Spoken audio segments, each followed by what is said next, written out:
Great. Good morning, everybody, and good morning, colleagues. Thank you for being here. I'm Sally Bagshaw.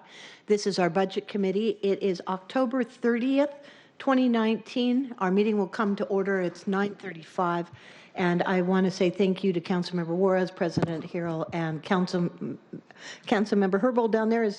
And I thought that I saw Mr. Pacheco somewhere around. He'll be back, I'm sure. Thank you all for being here.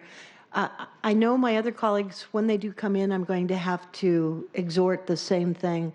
We are going to have roughly a minute for our Council Central staff to introduce the items that we're going to be hearing today. And then our job is to talk very briefly about why this is important to us and then move on, because we've got over 160 items, I believe, that we're going to be looking at. So what's going to happen today, this is what has formerly been known as green sheets or Form Bs. We have an opportunity here to increase or decrease funding for a department or program, to establish restrictions on spending authority, which would come in the form of provisos, to revise a capital project plan, to create or eliminate city employment positions, never a good thing, or one that anybody takes lightly. We can also establish statements of legislative intent that request a specific report from a department or other budget-related ordinances or resolutions. Now, I've talked with many of you. I'm going to be circling back and talking with each council member again about priorities for budget.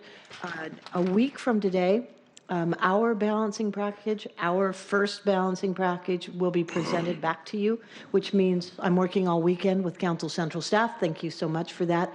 And colleagues, one of the things that I want to be clear on at this point, from what I'm hearing from you, is a real interest in funding issues that will help us resolve homelessness, to provide more housing and better hygiene facilities. So I am thinking of that as an overarching umbrella over our conversations today, to figure out how much money we can possibly have and squeeze other items that are of importance to you within that umbrella. And then if there's something outside that you feel like this is really critical to help promote the work we're doing, for you to be able to articulate what that is.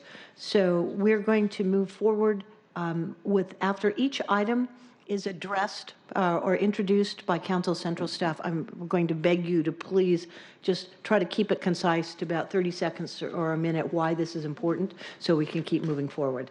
So with that, we have Council Central staff. Lisa, are you going to be leading?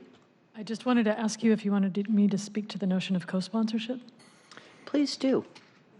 Last year, anyhow, what we did at this time was after each council member spoke to the proposed budget action item, you would ask members to identify by raising your hands if you wish to co-sponsor. Okay, thank you for that. And so what I would like to ask is that we recognize, what I'm trying to do is get a sense of real support for an item. And as I said originally, or that we know that there's a lot of enthusiasm around funding LEAD, providing other alternatives to jail, but at the same time making sure that we have the extra housing that we need and funding options for people who have housing now but may be struggling, some of the diversion money.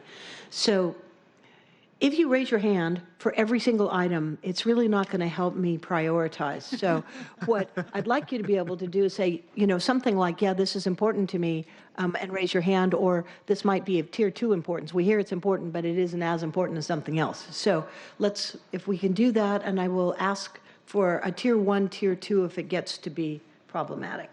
Okay? Thank you. What are you making a face at me for? Just because you know it's not going to work, don't you? I was making a face at her. She was just giving it back. Yeah, I understand. It's all my fault. Okay. Okay, so so we didn't. Okay, so that kind of changes things up. Everything. Okay, since I'm first, so look, everybody loves Coyote Central. You're going to be great. Jeff, I need your help, girl. All right. So, who, elsewhere at the table, do you want to get started, Lisa, or how do you want to do this? I think Asha's going to kick us off today. Okay, Asha, thank you. Asha Venkataraman, Council Central staff. I'll start us off with the first department here, which is the Office of Arts and Culture. And so Council Budget Action Arts 1A1 would add $50,000 of general fund to the Office of Arts and Culture for the expansion of Coyote Central to the Lake City neighborhood. And this is sponsored by Councilmember Juarez. Yes, thank you. So first of all, thank you for letting me be first, because I've never been first, ever. So I appreciate that. In keeping with the chair's request, what I want to share about this is we've been working with Coyote Central for 2 years, and we're really happy to say that Coyote Central is moving north. They actually purchased a building on Lake City Way in the heart of Lake City. They have been working successfully in the Central District for over 30 years, and we plan to replicate that with them. And I've also handed out a letter to you on the Orchid, I understand, piece of paper from the director and the folks that we've met, Claudia Stell at Coyote Central. I know I don't have a whole lot of time, but let me just say this. We are so ecstatic that Coyote Central has now come up to the north end. They have some of the best high-quality programs and are expected to serve approximately 1,300 youth in the north end alone. Equity is a core value, and it is just so evident in their material and their programs and in their success. Between 42 and 61% of the participants in any given program identify as youth of color. What I am really impressed with, and I've been working with their board, is their commitment to equity, inclusion, and respect. And so far, the cost of the program, or to move north, they've purchased a building, is $2.4 million. They've raised $687,500 already towards their capital and programming goals. Your minute's up. This is a one-time ask of $50,000, and let me just end with this. Coyote Central is moving to Coyote North, and what I love most about them and their programming, it is at little or no cost for families, and money is never a barrier. Thank you. I will support this. How are you going to move forward with asking for hand raises and all that? Yeah. Either I can, or you're welcome to obviously ask members if they would like to raise their hand and hold their hands for just a minute if they wish to co-sponsor. Okay, so I'm going to ask for your help on this because you can see us, but I'll start off by, and Councilmember Gonzalez, thanks for joining us, and for any who didn't hear my previous message, the folks at the table are going to try to give us a framework about what the issue is.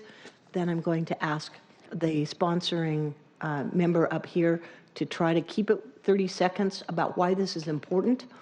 And then we will ask for a show of hands if you want to support it. But I'm really trying to say, let's do a tier 1, tier 2. If you think it's a good idea, but maybe not a tier 1, we'll figure out how this is going to work. But what's not going to work is if we all raise our hand for every item, because then I'm right back to trying to prioritize this weekend. So with that, item number 1, Councilmember was $50,000 for Coyote Central to move to Lake City neighborhood. All those who would like to join on as a co-sponsor, please raise your hand. Thank you. I should get points for being really fast. Yeah, Councilmember Harrell, get your hand up. Thank you. Great. All right, please move on to item number 2. Okay. Council Budget Action number 2A1 would add $25,000 of general fund to arts to support racial equity alignment, and this is sponsored by Councilmember Harrell. Okay, Linda, put the clock on me. I'll show you what 30 seconds looks like. So we did this last year, and it was an incredible success, and I'm asking that we invest a modest investment to the Office of Arts and Cultures for this theory of turning commitment into action, and it's particularly for the African-American community dealing with cultural displacement. And last year, what we did was one-time funding, but I want to do it again. I think we should do it again. Last year, the Urban League partnered with the Martin Luther King Organizing Committee and had an incredible celebration for the MLK events, and they have a sustainable program now that, again, is called Turning Commitment into Action, and it deals with the issue of displacement and how to deal with gentrification issues, particularly in the Central District. Thank you. Well done. All right, all those who would like to support Council President Harrell, raise your hand. All right, looks like How are we doing so far, Councilmember Bagshaw? just great. We're all perfect. Hold them just a little bit longer. I'm sorry. Yeah, I'm 2 for 2 after my speech, right? Can I ask a question here? Where is the request for History Link?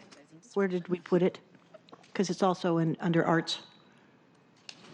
It's this next one coming up. Oh, okay. Just didn't say, I'm sorry. That would be me, wouldn't it? Yes. Okay, go ahead. Budget Action Arts 3A1, it's to add $25,000 of ad tax to arts for access to online historical resources. This is Councilmember Bagshaw. Great, so this is History Link, and they had requested an additional $25,000 to assist with all ongoing sustainable work they're doing. You remember they did the book for 150 years in Seattle. They do similar kinds of projects all around, and as far as I know, they're unique, and nobody does what they're doing. Okay, all those who want to join me with $25,000 for History Link. Nice. Oh, thank you very much.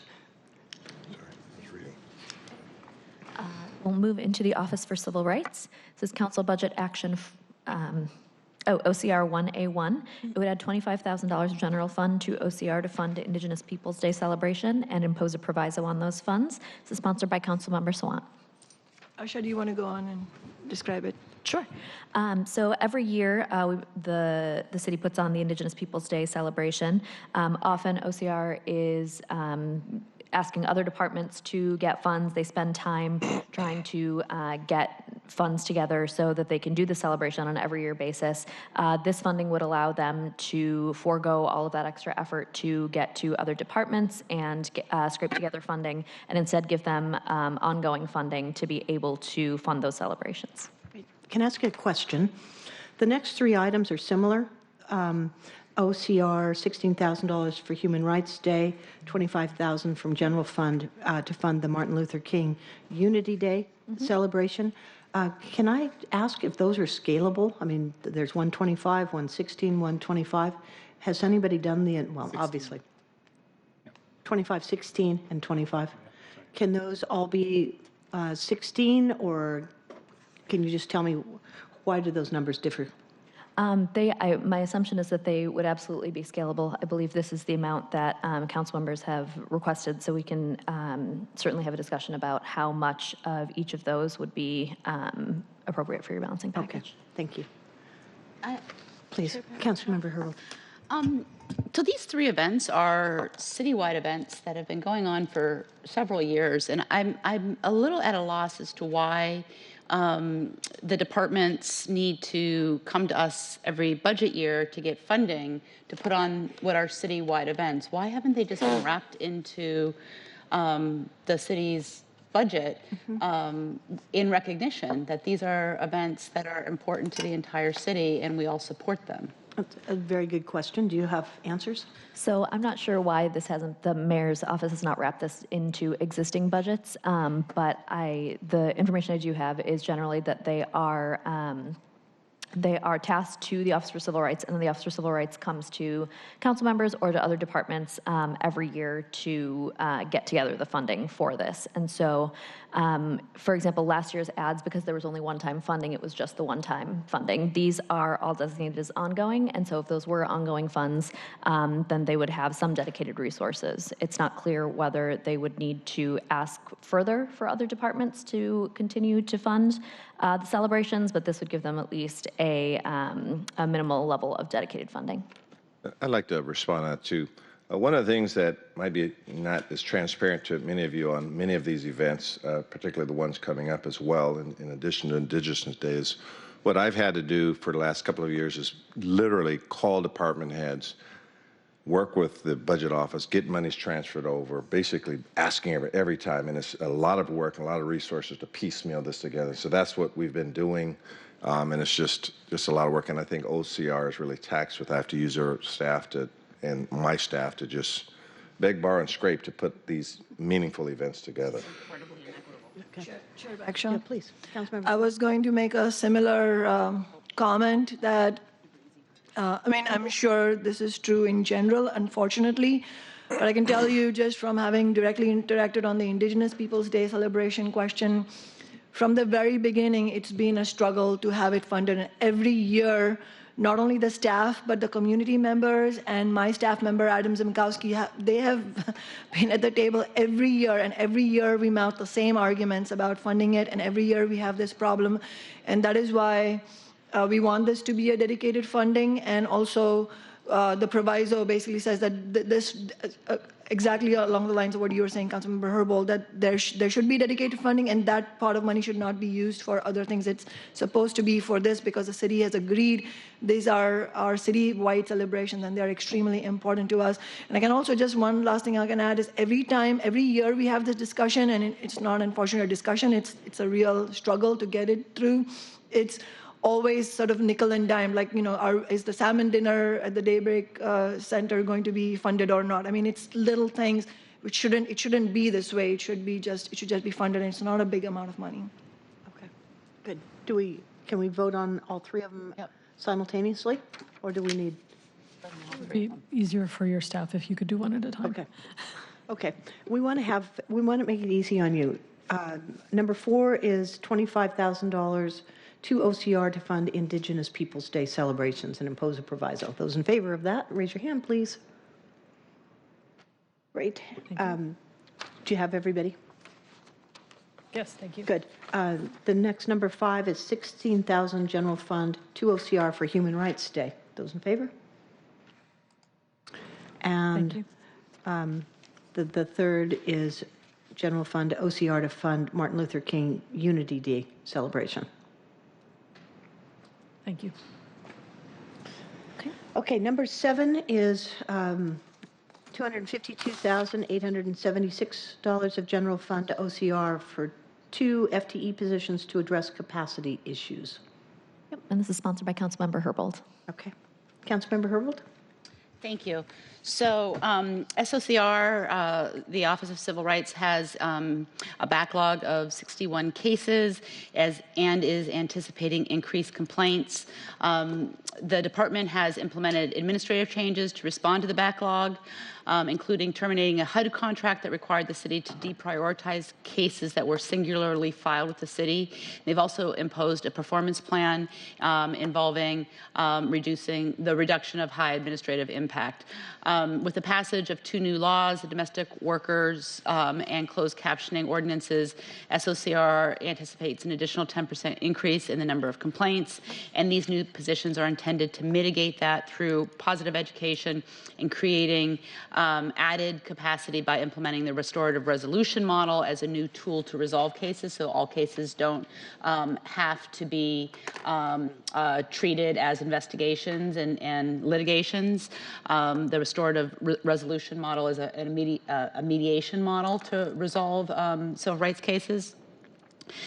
Per a recent inquiry from my office, an incoming consideration would be to make these full-time positions. The increased appropriation to do so would be, as stated here, about $237,000, partially for the restorative resolutions model mediator and the other for the community outreach position. The reason why this is linked to investigations is that currently, because SOCR has no dedicated outreach and education staff, their investigators both do policy work and do outreach and education, and this leads to the backlog that I mentioned earlier. Last year, this council requested that the Office of Civil Rights do a race and equity toolkit analysis of the structure of the Office of Civil Rights, and to make recommendations to us about how to address some of the structural issues. And one of the recommendations that came out of that was to actually begin to fund outreach and education for this office like we do for the Office of Labor Standards. We robustly fund outreach and education for the Office of Labor Standards, and that is a good thing, but we need to do that as well for the Office of Civil Rights. As part of the RET, they did focus groups.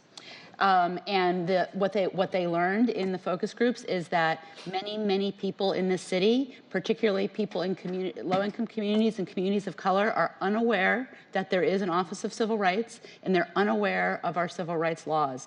The added funding to do more outreach and education would help address that. Okay, very good. Thank you. So anything else you want to add? All right, those in favor of supporting Councilmember Herbold's number 7 for $252,876 for 2 FTE positions, raise your hand. Good. Thank you. Thank you. Okay. All right, the next item is why I think we actually have an audience today. So this is our law department, and there are 2 requests for paralegals. Is this yours, Asha? Council Budget Action Law 1A1 would add about $113,000 and an FTE for a paralegal position to the City Attorney's Office for a domestic violence technology expert. This is sponsored by Councilmember Pacheco. Okay. Councilmember Pacheco. This request came from many discussions with organizations and departments supporting DV victims.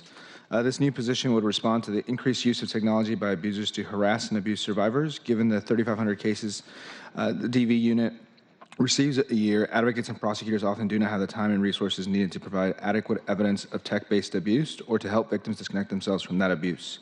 Dedicating a position to providing this expertise and working with survivors would increase capacity and take a step towards modernizing city processes.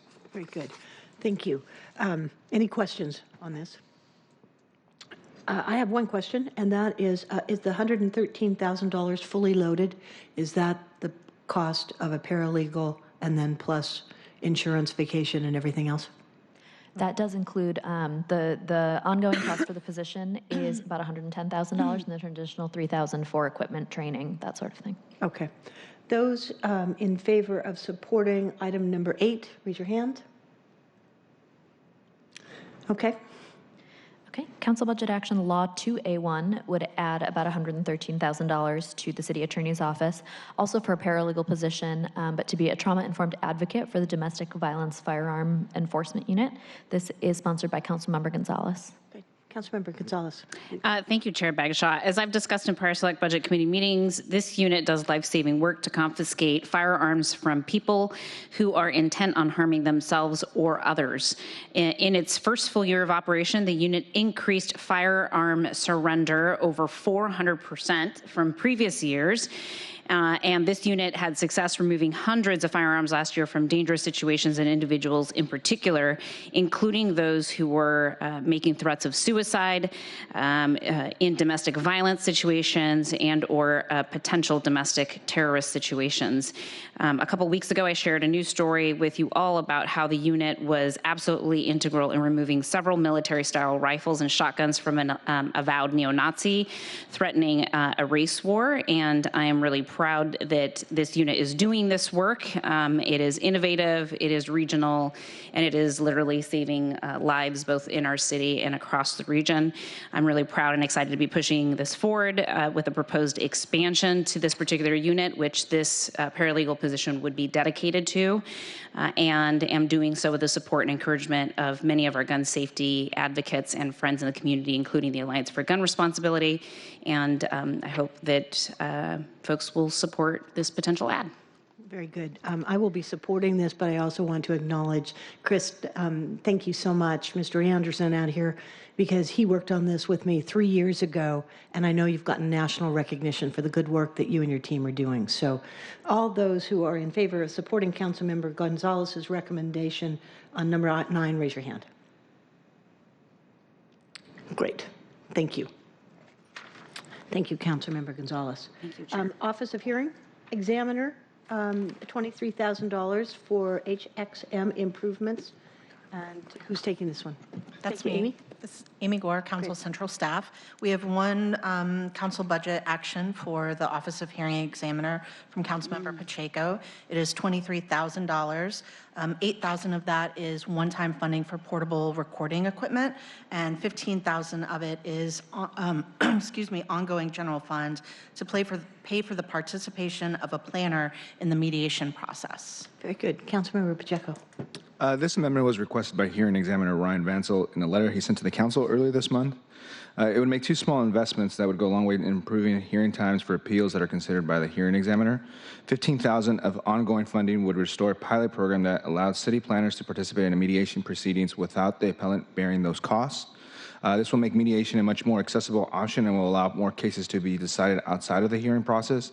$8,000 of ongoing funding will support the purchase of portable hearing equipment, which will alleviate capacity constraints by allowing the hearing examiner to set up a temporary hearing room and handle multiple large cases at once, as well as giving his office the ability to hold hearings in the community.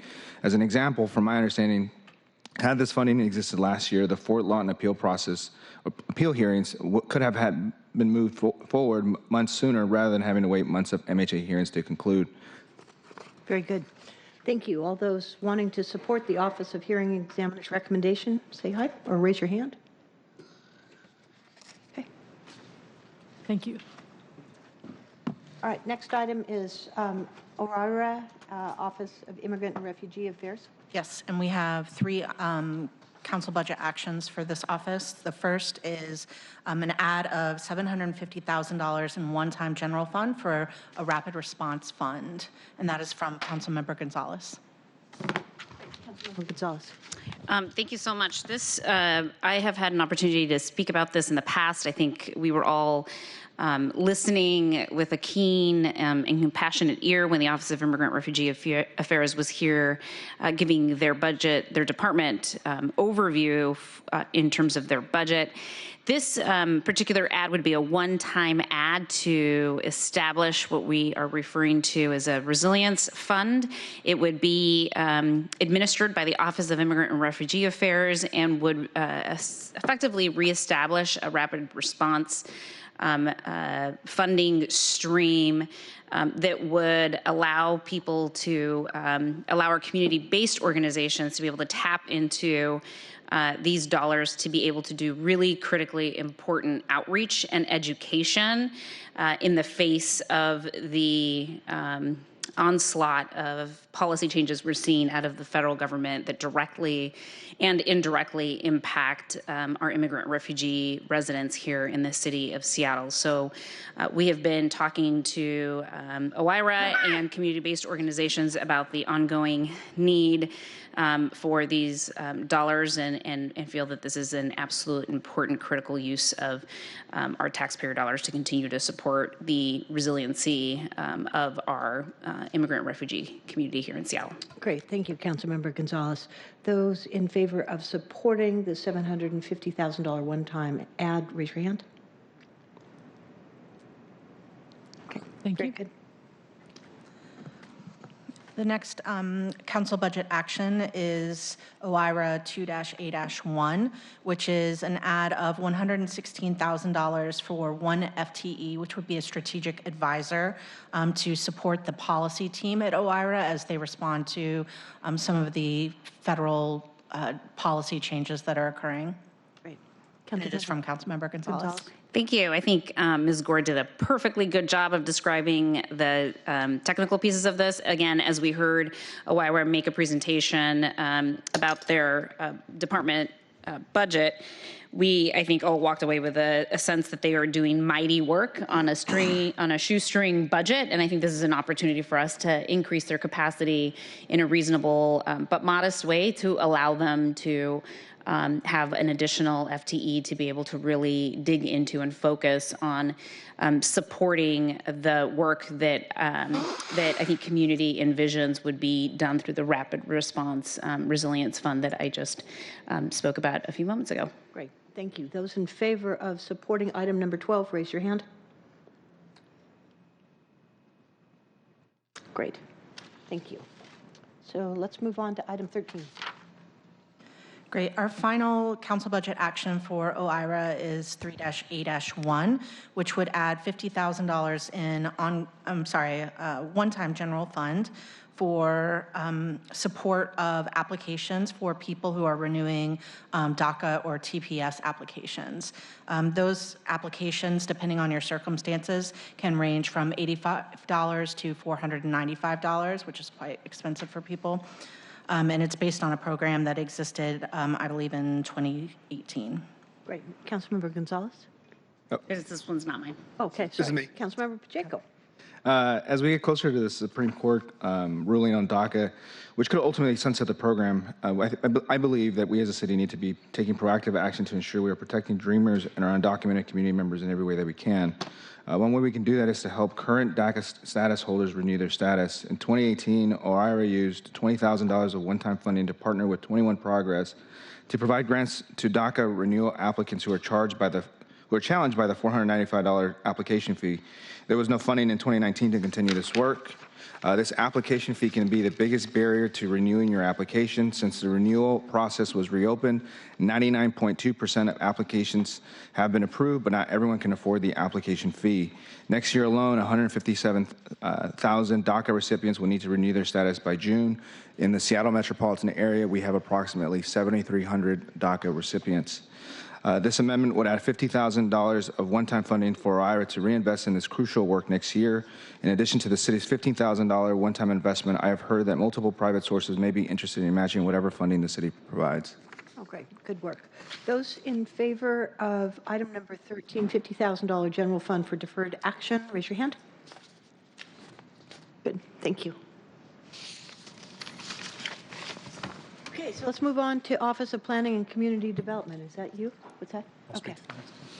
The first one is OPCD 1A1. It's a proviso on $150,000 in the proposed budget that is intended to be used for comprehensive plan outreach and engagement. It provides an opportunity for the council to respond to the executive's response to a statement of legislative intent 294B1 prior to the executive starting to spend those funds. This is Councilmember Mosqueda.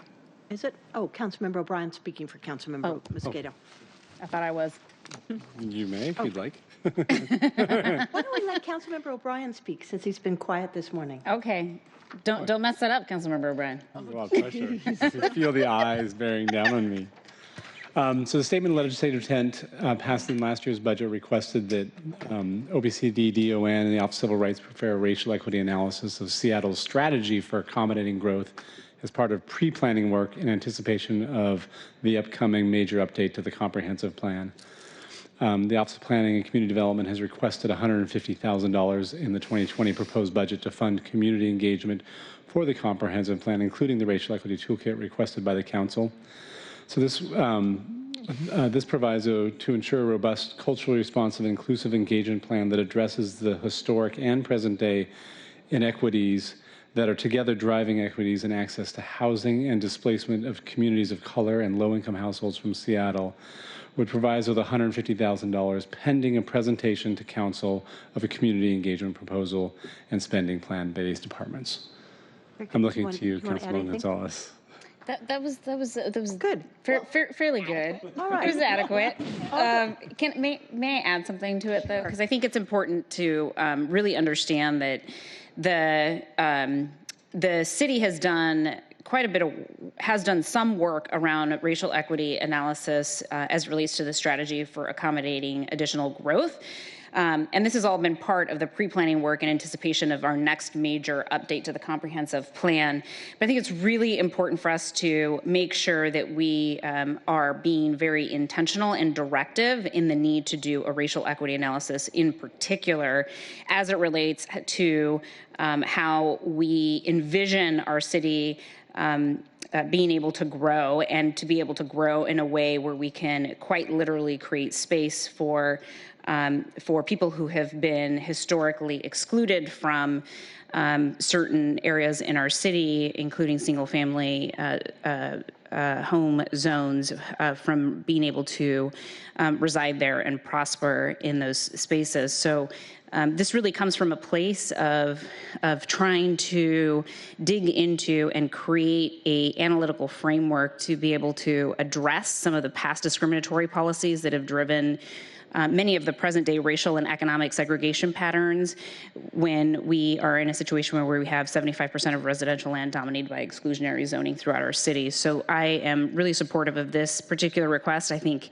it's important for the budget chair and for our colleagues as you deliberate whether or not you want to raise your hand this morning, that it is a revenue neutral proposal. It is a proviso of $150,000 of OPCD's budget. So this is not additional money. It is simply using our budget authority as a city council to reserve $150,000 of the existing OPCD budget, who is intending to do a lot of outreach and engagement in this space for comprehensive planning. Yeah, I know. Okay. Those in favor of supporting this revenue neutral proposal, item number 14, raise your hand. Okay. Can we move on to the $500,000 option? This is related but distinct. It's OPCD 2A1, and I'm Lish Whitson with Council Central staff. This would proviso $500,000 in OPCD for the environmental impact statement for the comprehensive plan. It would not stop the department from spending money, but instead it would require that they include a couple of different alternatives in their environmental impact statement, including one that considers zoning changes in single-family zones across the city, and another that looks at additional strategies to reduce racial equity and displacement effects of growth. Great. Councilmember O'Brien? I'm just going to tag on to Councilmember Gonzalez's talking points on the last one, because I think it overlaps significantly here. And again, both of these are revenue neutral, but it's just trying to insert the council into that process to ensure that we're getting options that we want to see. And as Lish said, I'll just read here. This would require that there's an alternative addressing additional housing capacity and diversity, including duplexes, triplexes, fourplexes, and row houses in areas of the city currently zoned exclusively for single-family homes. And so this just ensures that as we're moving forward on that plan, that there will be options that include looking at that to try to, as one option, to expand the options and undo kind of the disproportional burden of the additional housing that certain areas of our city have provided and compared to others. Okay, Councilmember Morris. I have a quick question. Sure. I know that the budget action description says analysis of growth, alternative addressing additional housing capacity and diversity, including, and then you list duplexes, triplexes, fourplexes, row houses. Can I make a suggestion, or if it's already included, would townhouses be included in that? Because we've been meeting with the master builder folks and their concerns about townhouses and the zoning. And I understand, Councilmember O'Brien, you probably have something to say about this as well. Well, yeah, I'm sorry, I don't mean to put you on the spot, but no, I mean, I can't speak for Councilmember Mosqueda, but from my perspective, absolutely, and they are distinct typologies, row houses and townhouses. Although to a lot of us, we use them interchangeably because I can't always tell from the street which is which. So I think that is appropriate. I think the goal is really to address the need to get that missing middle housing, and so. My sense is that this is not a complete list of those potentials. They're simply examples of the type of missing middle housing that should at a minimum be considered. Good. I agree with your interpretation of that. Okay, well, this is item 15. It would apply a proviso 500,000 OPCD for the comp plan environmental impact statement. Those in support, raise your hand. Okay. And the next item is 35,000 general fund for OPCD for a natural capital valuation study. Is that Lish? Is that yours? And this one is from Councilmember Herbold. It's related. It's seeking to insert issues related to natural capital and ecosystem services into thinking regarding the next comprehensive plan update. Great. Councilmember Herbold? Thank you. So this budget action derives from a statement of legislative intent response from FAS from a previous budget cycle. At the last meeting, I circulated a letter of support signed by a number of organizations. As that letter notes, treating our green infrastructure as an asset aligns with the city's many environmental intentions and commitments, including carbon reduction and increasing Seattle's tree canopy. Earth Economics, one group that could do this work, has submitted a proposal and work description. What I've just shared with you is a copy of that proposal and work description. Of the two approaches mentioned in the green sheet, they believe that the second approach would be the most productive, and that's to embed the concepts of ecosystem services into the scope of the major update of the comp plan next year. The EIS scoping begins next year, so this would be timely. And let's see if there's anything more to add. I think, like I said, I mentioned the letter the last time that we met and circulated a copy of it with the couple dozen organizations, including Seattle Audubon, PCC, Open Space Advocates, a whole bunch of folks signed on to the letter asking for us to do this work. Great, thank you. Those in favor of supporting number 16, 35,000 general fund OPCD, raise your hand.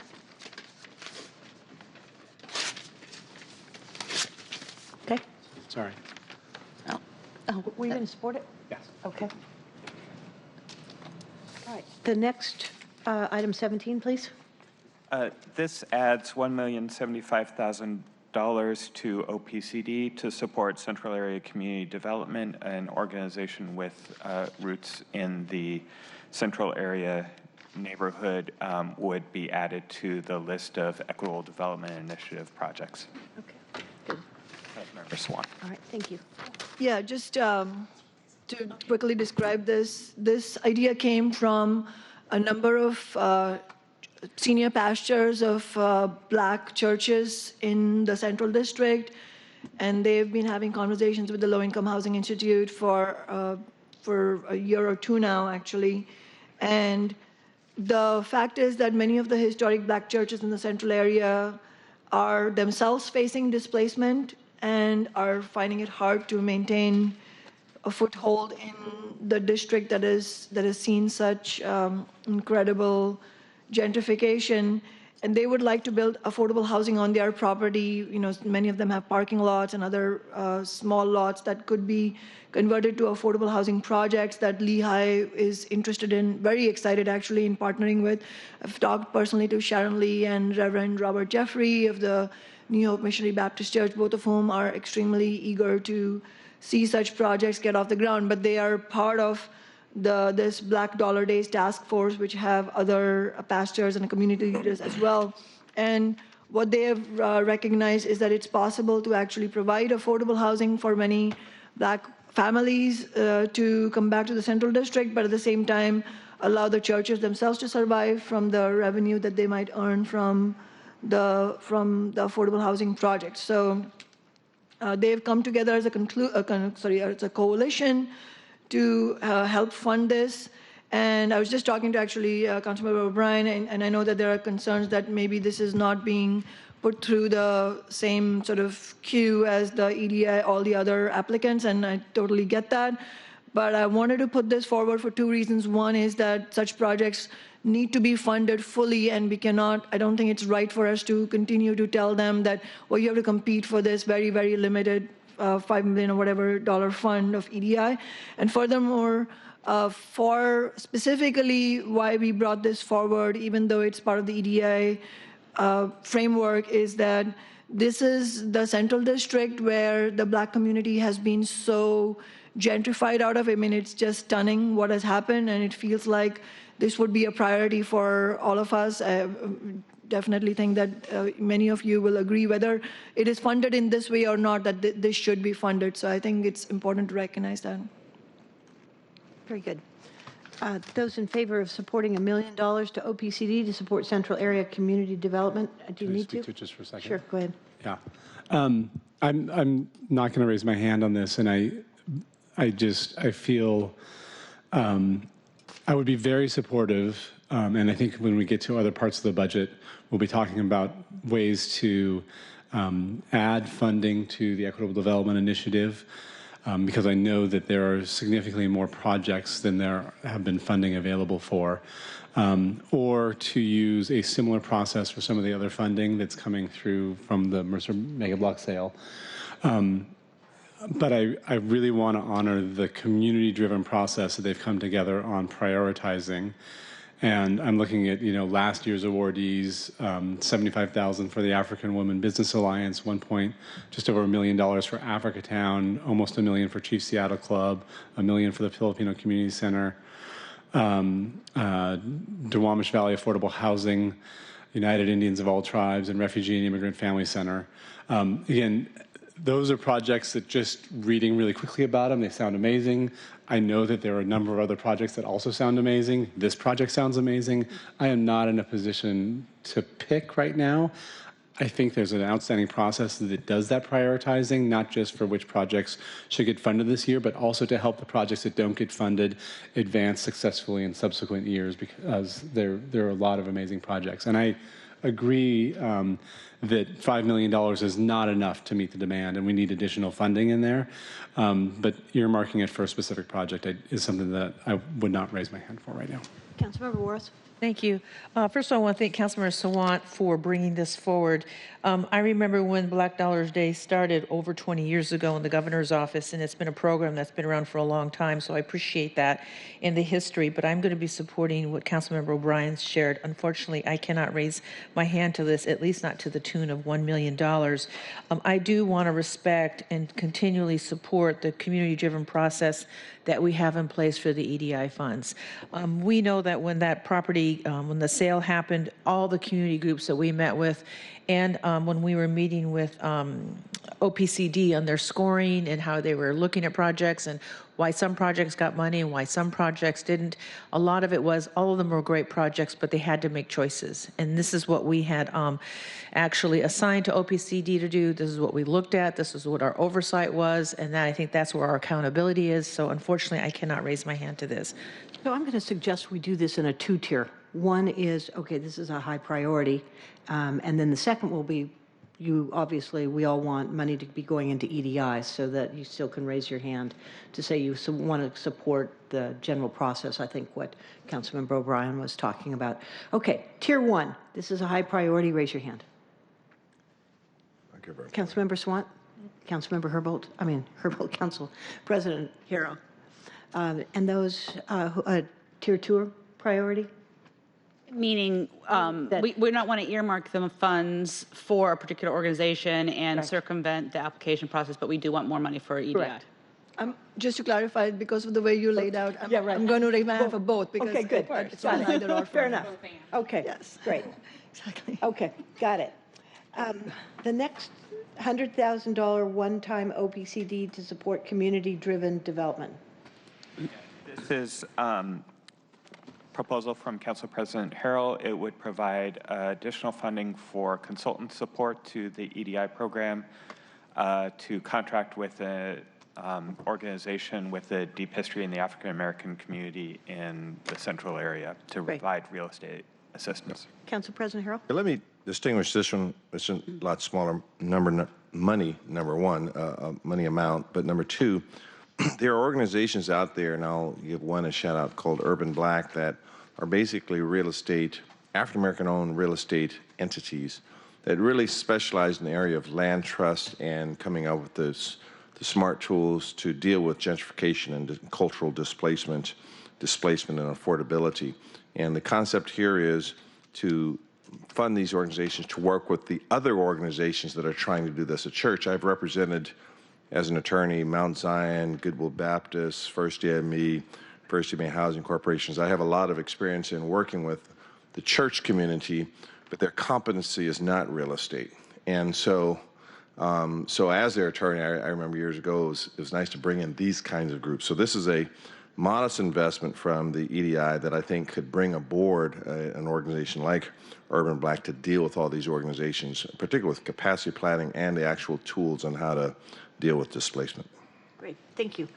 Before we vote, I just want all my colleagues to know that I had asked central staff this morning to help get a list together of all of the requests that we have made for capacity building. So we just have a sense of how much money that we've requested on all of these areas. So, Councilmember Gonzalez, do you want to say something? I just have a question because it's unclear to me based on Council President Harrell's remarks and the language in the written language in the Form B, what is being proposed here. So is the proposal to add $100,000 from the general fund to the Equity Development Initiative, or is it to carve out $100,000 from the existing EDI fund for purposes of doing this work? Yeah, the first. So it's adding additional dollars. That's the way it's written up, to add it to the EDI. Okay, because I was trying to reconcile good the difference question. between this one and Councilmember Sawant's request for the $1 million, and I just wanted to make sure that we're not, Thanks for that that we're being clarification. consistent. Yeah, thanks for that clarification. That's a good question. So it's an add to the EDI, particularly for this very focused approach. In my impression, quite candidly, the EDI is a great tool. I'm glad we're doing this. Is very meaningful work. But within that EDI umbrella, there are organizations, I don't say they're fighting with each other. They're all trying to do what they can, but I'd like to see a consultant in there being able to help them with some of the tools that are available to them as well. So it's an addition. Would that be an independent consultant that you? Yes. Okay. Absolutely, 100%. All right. Those in favor of supporting number 18 for $100,000 general fund, raise your hand. Okay. Thank you. Shall we go on to 19, please? And just as a reminder, OPCD 100A1 is to extend the interfund loan for 1 year that funded the first round of EDI projects. Okay. And who's speaking to this? This is budget legislation. It's proposed by CBO. I believe because the property across the street still hasn't sold, but hopefully in a few months that will be done, and then the interfund loan can be paid off. Okay. All right. Thank you. We have to move forward with this interfund loan extension by vote? You will at the end of the process. Okay. You don't need to, All right. we don't need sponsors at this point. Okay. Thank you. So we're on to DON. DON 1A1 adds $75,000 to the Department of Neighborhoods to support the Seattle Reps Public Works Seattle program. Councilmember Herbold. Thank you. So knowing that there's, knowing that folks in the last budget committee had some questions about how this proposal affects Seattleites all over the city, I wanted to provide some additional information to what was provided at the last committee meeting. As we all, I think, are aware, Public Works, through the Seattle Rep, serves Seattleites of all ages and backgrounds, including youth, seniors, long-term residents, recent immigrants, women and families experiencing poverty, and individuals recovering from homelessness, trauma, and addiction, by building community through long-term and mutually beneficial arts engagement partnerships with local nonprofits, serving neighbors in need across Seattle and the region. But here's a little bit more detail about sort of the geographic impacts that I think we all care about here, both as district council members as well and citywide council members. So they've worked with the Central District and other Seattle residents who are struggling to make ends meet by working with the clients at Bird Bar Place in District 3.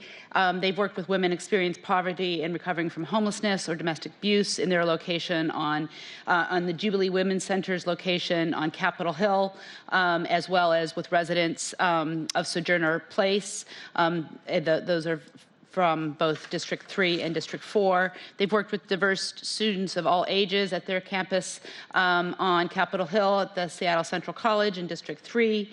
In Districts 5 and 6, they've worked with the Boys and Girls Club, working with North Seattle Boys and Girls Club to engage middle school youth at the also at the Robert Eaglestaff Middle School, and then also in District 6, working with older adults and adults with disabilities at the Ballard Northwest Senior Center with Sound Generations as well. And then in District 7, working with people recovering from homelessness, addiction, other trauma from the Path with Art Pioneer Square headquarters, while drawing participants from all over the city as well.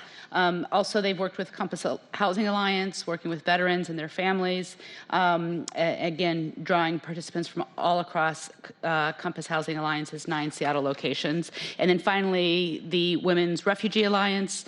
This fall, Public Works is planning to work with teen women at the Rainier Vista location of the Refugee Women's Alliance in District 2. And then earlier this spring, the program worked with early learners at the Refugee Women's Alliance in Lake City's Early Childhood Center in District 5. Thank you. All those in favor of supporting the $75,000 to Dawn, raise your hand.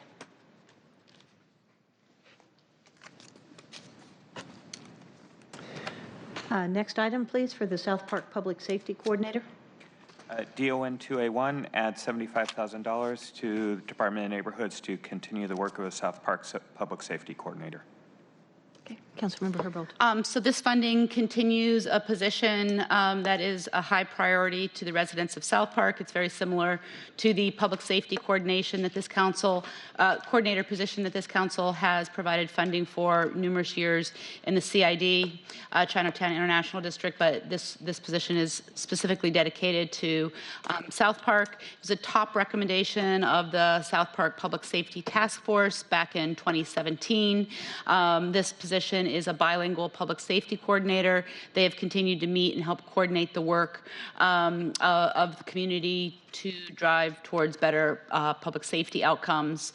Again, the task force itself was a council-generated and funded proposal, and allowing the continued funding of this position will continue the implementation of the task force's recommendations on a number of other public safety and SEPTED priorities. At the issue ID round of meetings, I distributed a packet of materials that included a detailed budget, 2018 report that lists the numerous community partners that the public safety coordinator works with, and letters in support of this position from each the Duwamish River Cleanup Coalition and Concord International Elementary School. Those in favor of supporting item number 21, $75,000. Oops, sorry, Councilmember Wars. I have a few questions. Are there other areas in Seattle that have a public safety coordinator? CID, the Chinatown International District. So, okay. And my second question is, are these coordinators paid for by the city funds or private dollars? This is a city-funded position, and the city funds a Seattle Neighborhood Group, and the employee themselves works for the Seattle Neighborhood Group. So how do we measure whether or not this position has been successful? So we have basically an outcomes report that I'd be happy to provide for you, that they have to provide to the city, to Department of Neighborhoods, to demonstrate that they have fulfilled the objectives in the original grant proposal. Do we know how many people have been served by this funding in the past? I don't have the grant, the funding outcomes report at my fingertips, but I'd be happy to share it with you. So I know, Councilmember Herbold, you've brought this up many times, both last year and this year, and indicated that there was tremendous community support for it. Yes, there is.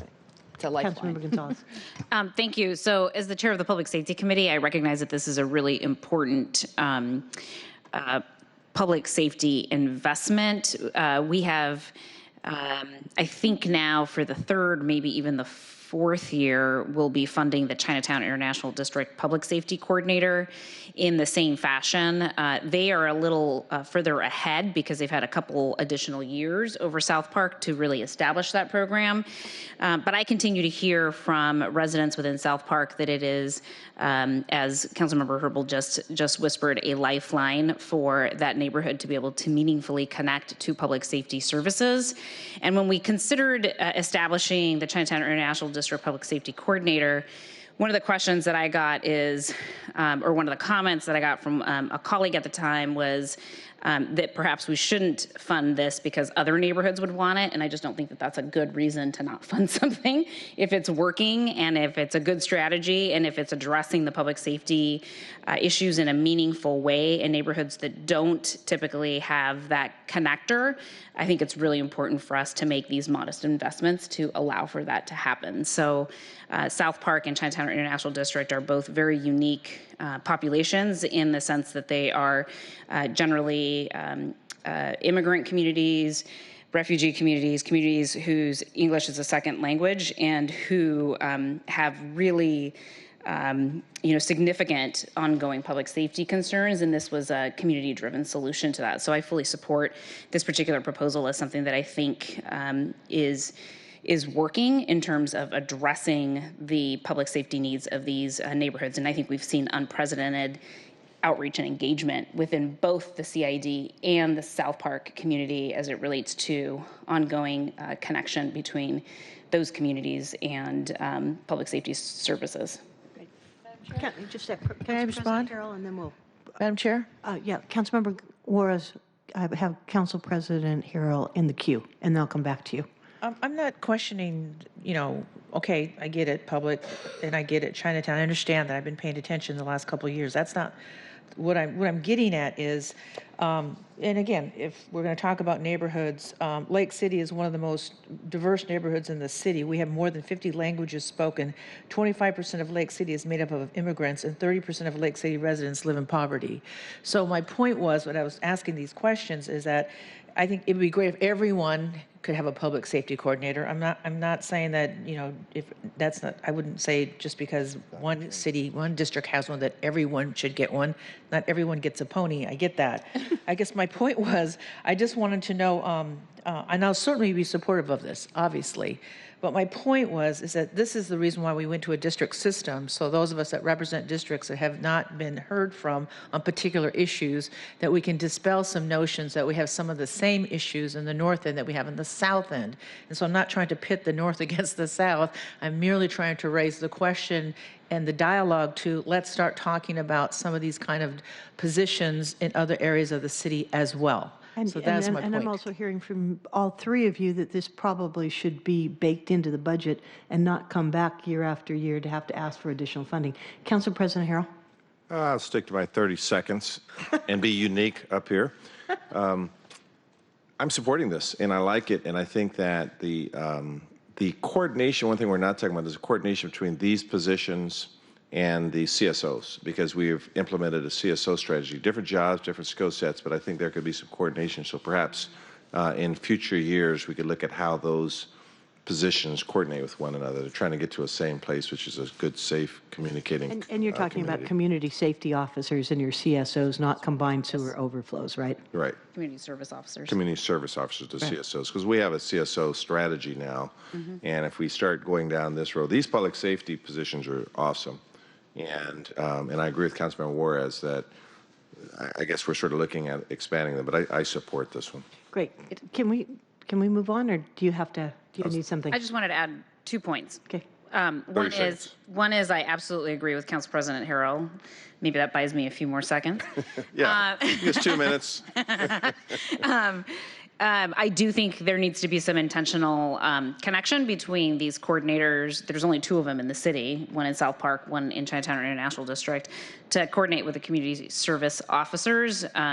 And I think that this is a both and situation in the sense that the public safety coordinators are really people from the neighborhoods and from the community that really have strong connections to both residents and business owners. And that's different than the community service officers who may or may not live anywhere near the area that they're serving. But the difference between these coordinator positions is that they really are people who are embedded. A lot of times they live and work or, were legacy residents of that particular space and have really meaningful, deep connections with community. Who chooses that? It's granted to a community-based organization. So in the Chinatown International District, for example, it's SCIPDA that houses the position, and in South Park, it's Seattle Neighborhood Group. the Seattle Neighborhood Group, which does a lot of SEPTED work across the city and has been spending a lot of time in South Park in particular. So I think it's very complementary to each other and really does give us that full network of bases we need to cover in order to really get a good understanding of what the neighborhood level, sort of at that micro level, public safety concerns are. And then the last thing I just wanted to say really quickly is that these two public safety coordinator positions flow directly out of public safety task forces that were driven, one by the mayor at the time and the second by the city council. And so I hope that's a model that folks will on this dais consider in the future to really dig into at the neighborhood level what some of those public safety concerns are that could lead to the creation of a public safety coordinator if that's what the task force for specific parts of the city wish to see as an outcome. Great. All those in favor of item 21, $75,000 to South Park Public Safety Officer, raise your hand. Okay, very good. Thank you. And thanks for all the good thoughts on that. I think we're moving in the right direction. Item 22, $34,000 general fund one time for Hub in a Box, and I believe this is yours, Councilmember Gonzalez. Oh, do you have anything you would like to add? I'm supposed to be asking central staff first. I can provide additional information if necessary, but Councilmember Gonzalez, I'm sure, has this. All right. Please, Councilmember Gonzalez, you're on. Okay, so Hub in a Box provides secure equipment to support community responses in the case of a disaster. The Hub in a Box program places supplies in areas where people are not typically engaged in the city and are less likely to want to navigate city processes as it relates to emergency management and preparedness. Priority of these dollars will be placed on communities that have lower rates of individual household capacity for emergency preparedness. And I'm happy to be able to bring this forward. And once again, I think this is the fourth year I've asked for, third year, Cindy's reminding me in the audience that this is the third time I've asked for these funds to be added. But really, it does fund this volunteer program that, again, is within the neighborhoods at the grassroots level that allows neighborhoods to invest in their own resiliency in the face of a disaster. So I see this as a critical part of our ongoing citywide emergency preparedness plan. And there are hubs, I believe, and Cindy, you can nod at me one way or the other. There are now hubs across the city. So this is a citywide program that for the district council members up on the dais, you can have confidence that there are hub in a box programs in your districts. Very good. Those in favor of supporting Councilmember Gonzalez's recommendation, one-time funding to the Department of Neighborhoods for Hub in a Box, raise your hand. Okay, thank you. Good. And the next item is a SLY. Yeah. SLY DON 4A1 requests that the Department of Neighborhoods work with the City Budget Office and Seattle Parks and Recreation to identify long-term funding opportunities to preserve and enhance P patches. Councilmember O'Brien. So colleagues, I'll speak just briefly to the P patch program, which I think is an amazing program. There are so many aspects of this program that do amazing work, and I think that's a huge benefit to communities across Seattle. In the current budget, the mayor's proposal puts $3 million of the sweetened beverage tax into a fund dedicated for P-patch investments. And we will later get to some proposals I'm making to shift that in response to concerns I've heard from the Community Advisory Board for the sweetened beverage tax. And specifically, the concern is consistent with some of the work we did earlier this year around that fund, is that funding that's coming from that tax source which is disproportionately low-income communities of color that are over-consuming these sweetened beverages because of marketing and lack of access to healthy foods in some communities, should be dedicated back to those communities to help. And specifically, we've been very clear that it should be dedicated for food.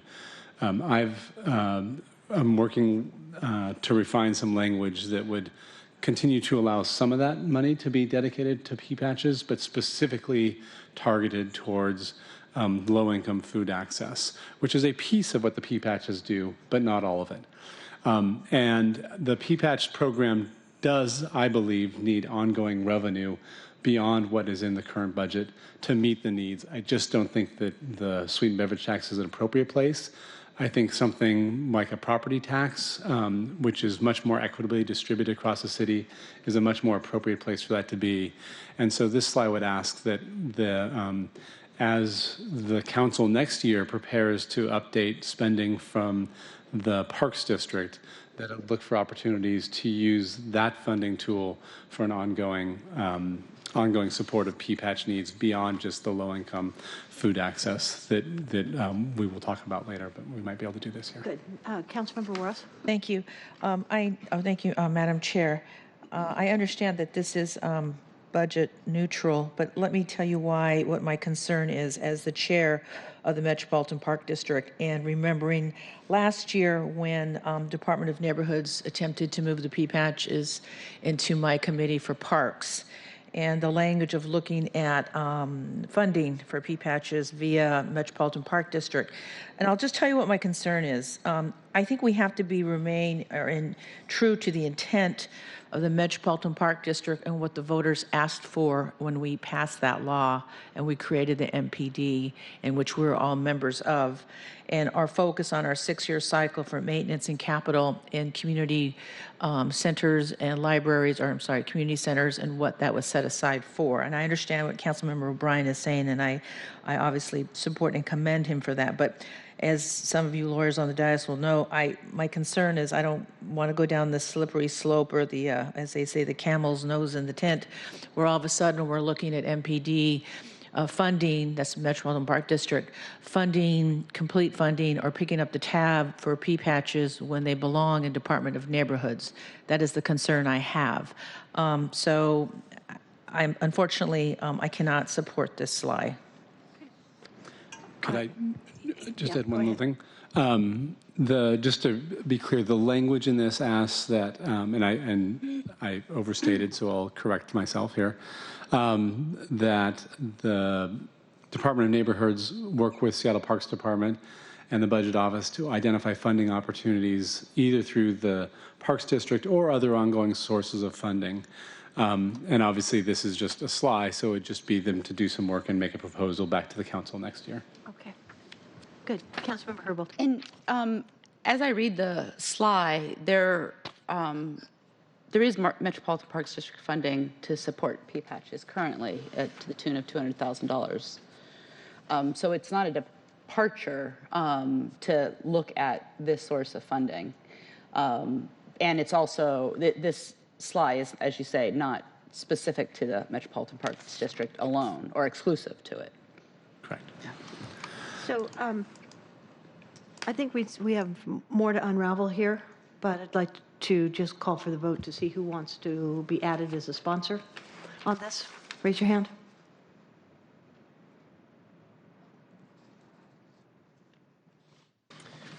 Thank you. Clearly, there's some confusion about this and the direction it's headed, so between now and the weekend, maybe we can get some clarification to my office. It'd be helpful. Okay, so the next is item 24, that add $250,000 general fund to Dawn for a community-led place-based violence prevention initiative. This would be focused in the Westwood and South Delridge neighborhoods and would be modeled on Rainier Beach, a beautiful, safe place for youth, which is a program that's been run out of the Rainier Beach neighborhood for the last 4 years. Okay, very good. I assume it's Councilmember Herbold. Thank you. And this proposal aligns with the work that's currently being done out of the Safe and Healthy Community Subcabinet in the Mayor's office. A reply to a question asked by the Council, or asked to the Council Budget Office recently, notes that this subcabinet has expressed strong interest in applying this model in other neighborhoods. At their November 19th meeting, the Seattle Neighborhood Group and other members of the Rainier Beach, a beautiful, safe place for youth, core team will share a budget proposal and other details about the approach, and the $250,000 proposal was developed in collaboration with the Seattle Neighborhood Group. This proposal also ties in with a recommendation included in the Human Services Coalition budget priority letter, where they recommended investment of $2 million per year in youth development services for the city of Seattle. They encourage investment from ages 5 to 18 to sustain the gain. As we all know, the community safety RFP for youth released in the spring focuses on young adults 18 to 24. And so this effort is focusing on diversion from the impacts of the criminal justice system for that younger group of folks. The model uses evidence-based informed strategies to address the place-based causes of youth victimization and crime at 5 focused locations known as hotspots through non-arrest interventions. These interventions include business engagement, school campus safety, positive behavioral interventions and supports, crime prevention through environmental design, and safe passage activities, and youth and neighborhood engagement. I've met with the principals of both Denny Middle School as well as South High School about putting forward this approach. And I understand that the chief is considering placement of the I forget what it's called, the observation tower that's movable from neighborhoods to neighborhoods. I'm looking at you, Councilmember Gonzalez. Do you remember what that's called? The observation tower. There was a lot of controversy. Shot spotter. No, not the shot spotter. It's an observation tower in order to do enhanced enforcement in areas that are considered crime hotspots, and they're looking at moving it from its current location to the Westwood Village Shopping Center. And shoplifting has been identified as a key challenge in the Westwood Shopping Center, and the Denny and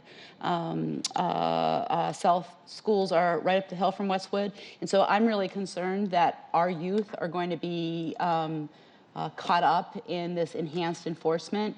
And so that's why I feel that it's really critical that we look at designing a program that gets these young people into other more productive activities, and using these place-based strategies will help do that. Great, very good.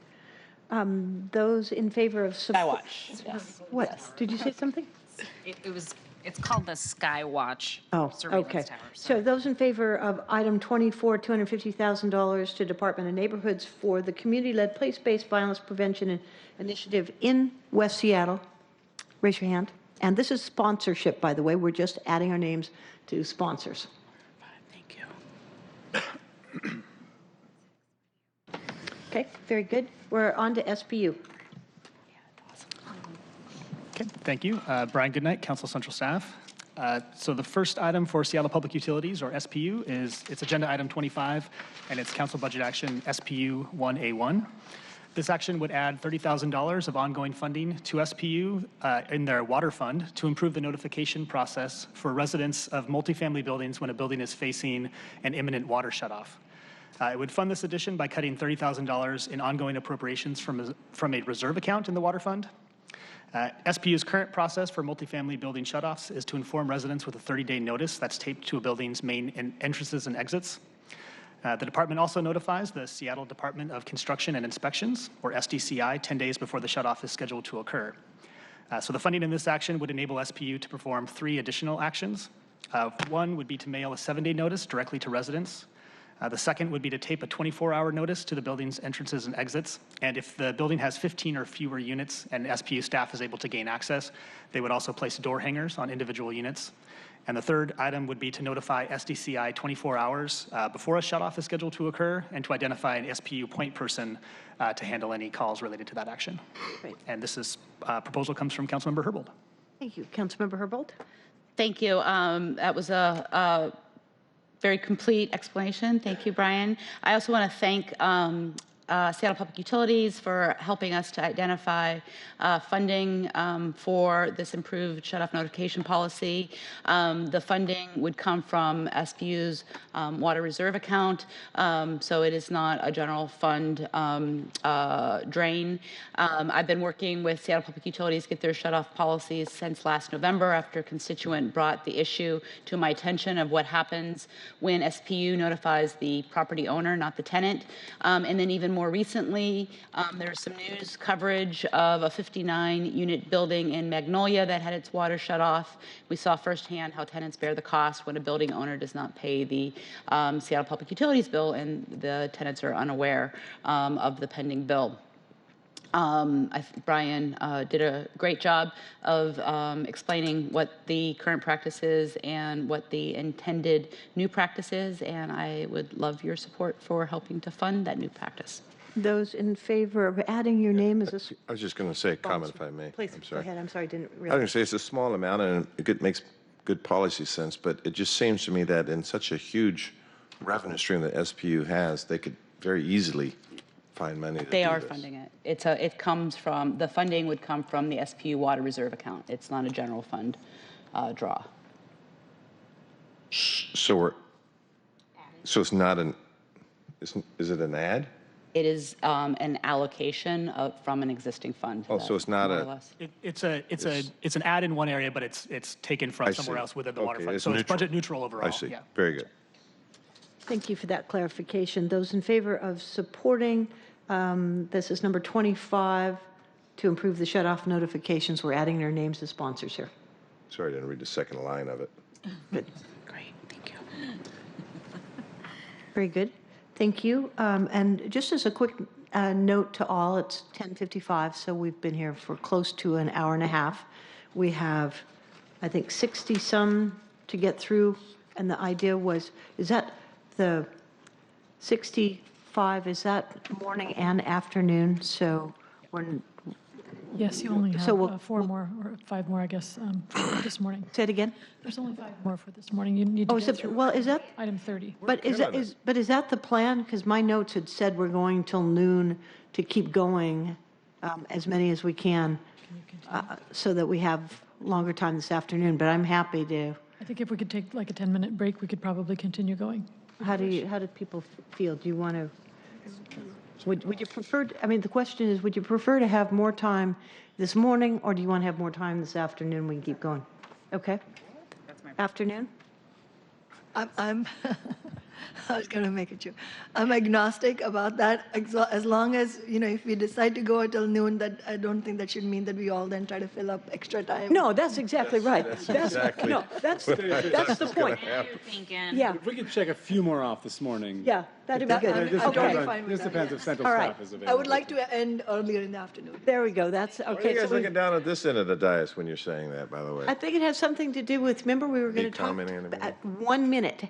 Try to, yes. Mhm. So again, I'm going to ask everybody to try to, we don't have to, we're not arguing pros or cons here. We just want to know whether we want to sponsor this morning. So, all right. Councilmember, Yes. if I could, so my rationale for just asking for a 10-minute break is Brian is staffing the DEEL items, which would be the next Department of Education items, which would be following the City Light presentation, and he just needs a few minutes to get his materials together to be able to come back After City Light. Yeah. Okay, great. So we'll do that. after the City Light. After, we're going to finish through Seattle City Light, 10-minute break. No, 5-minute break, because everybody will take 10 anyway, so 5-minute break. Okay, so let's move on. We're now at 26 on the feasibility using the city's water pipe infrastructure for a municipal broadband. This is a slide. Yes, thank you. So this is, the item number is SPU 2A1, This statement of legislative intent would request that SPU and Seattle IT explore the feasibility of using the city's water pipe infrastructure for developing a municipal broadband network. The city of Anacortes is developing a municipal network and has recently deployed fiber optic cable within inside of its water lines as a method of building out the system. This alternative to traditional deployment techniques is intended to save costs and result in less disruption. So the slide would request that the department evaluate a few things. The first is the feasibility of installing fiber optic cables inside of city-owned water pipes. The second would be the cost for installing those and how that compares to the cost of traditional deployment techniques. And the third would be any secondary benefits that could accrue to the city from having fiber installed in this manner. And the slide requests that a report be presented to the council by August 3rd of next year. Very good. And who would like to speak to this? This one comes from Councilmember Herbold as well. Okay. Thank you. I don't have a whole lot to add other than the fact that the feasibility of a municipal broadband network has been very limited by the city's analysis of the cost, and this conceivably is an approach that would drastically reduce the cost. So I'm really excited in looking into whether or not we could do something like that here. Good. President Harrell. As I told Councilman Herbold, I strongly support this slide, particularly what I've been looking at what they've been doing at Anacortes. You know, the city's invested already probably over $1 million in actually looking at the feasibility of municipal broadband. We've commissioned report after report, and there's been some excellent work looking at both the take rates that's needed for consumers to pay it back, looking at cities that tried it and failed. But there are so many benefits to having municipal broadband. The issue for me has been over the years is simply whether it be a stranded investment and whether the city is capable of competing against the private market. But I'm seeing now, you know, Anacortes is a lot smaller, it's around 15,000, 16,000 people. But in terms of the technology and the sort of waterproofing, if you will, of the fiber and some of the other technology used, this shows a lot of promise, and so I think we're very wise to look at this as a possibility. Great. Those in favor of adding your name as a sponsor to number 26 on the feasibility of the water pipe infrastructure, raise your hand. Good. Thank you, Councilmember Herbold and Council President Harrell. All right. The next one is requesting SPU negotiate with the provision of every other week garbage. That's right. Thank you. So this is item SPU 3A1.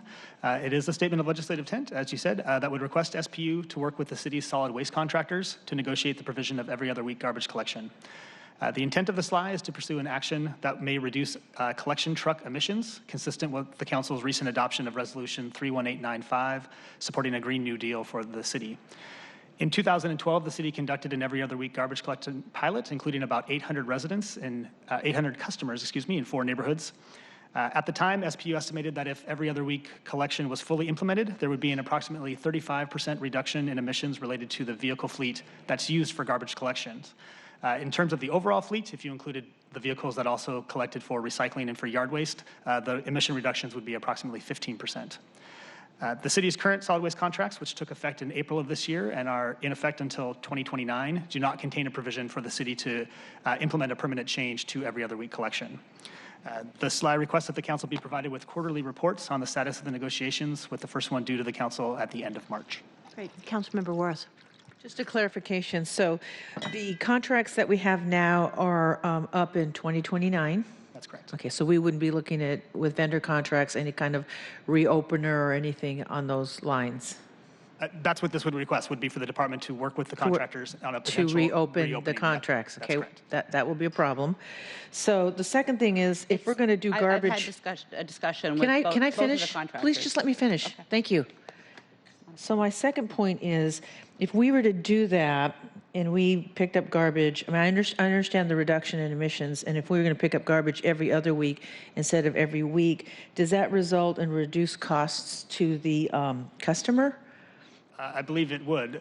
The cost wouldn't be necessarily proportionate to, I think they estimated something like a 10 to 15% reduction in customer bills back in 2012, but I don't have the details in front of me on that.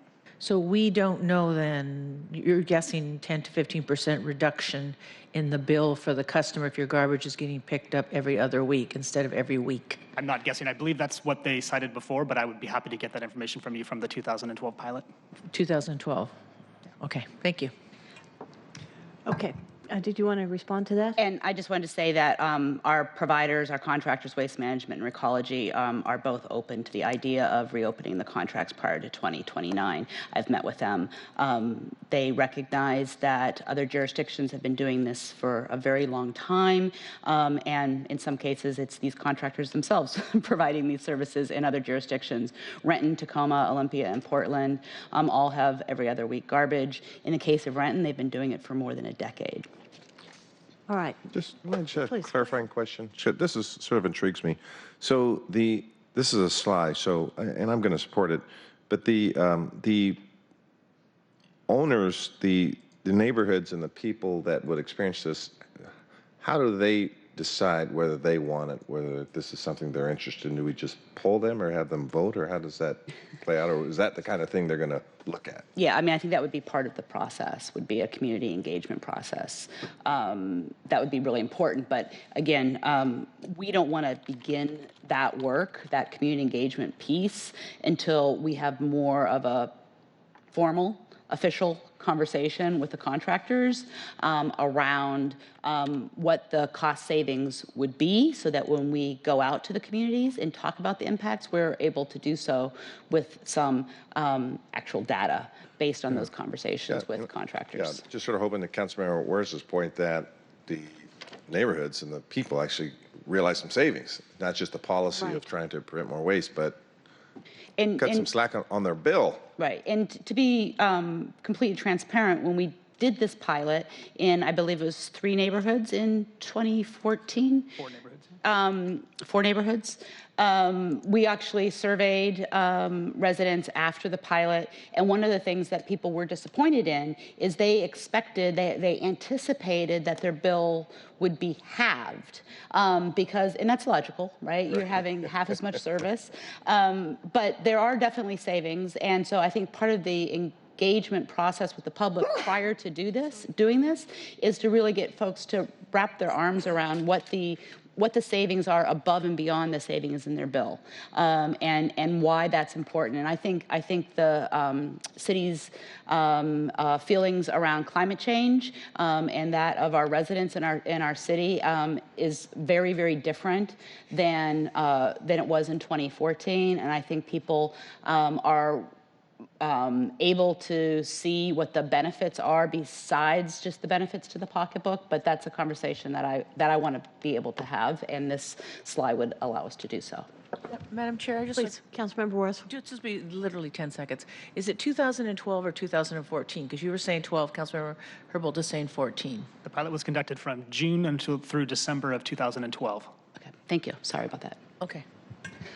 That makes my point even more so. I'd say the opinions around climate change have even increased. I mentioned before between 2014 and now, even more so between 2012 and now. I can confirm that they've increased since 2000. I don't want to be coy on the point. I hear what you're saying, and I agree with you. However, my support of the slide assumes there will be a monetary savings to the consumer and not just doing it for the environmental sustainability policy reasons. There will be, but it won't be half.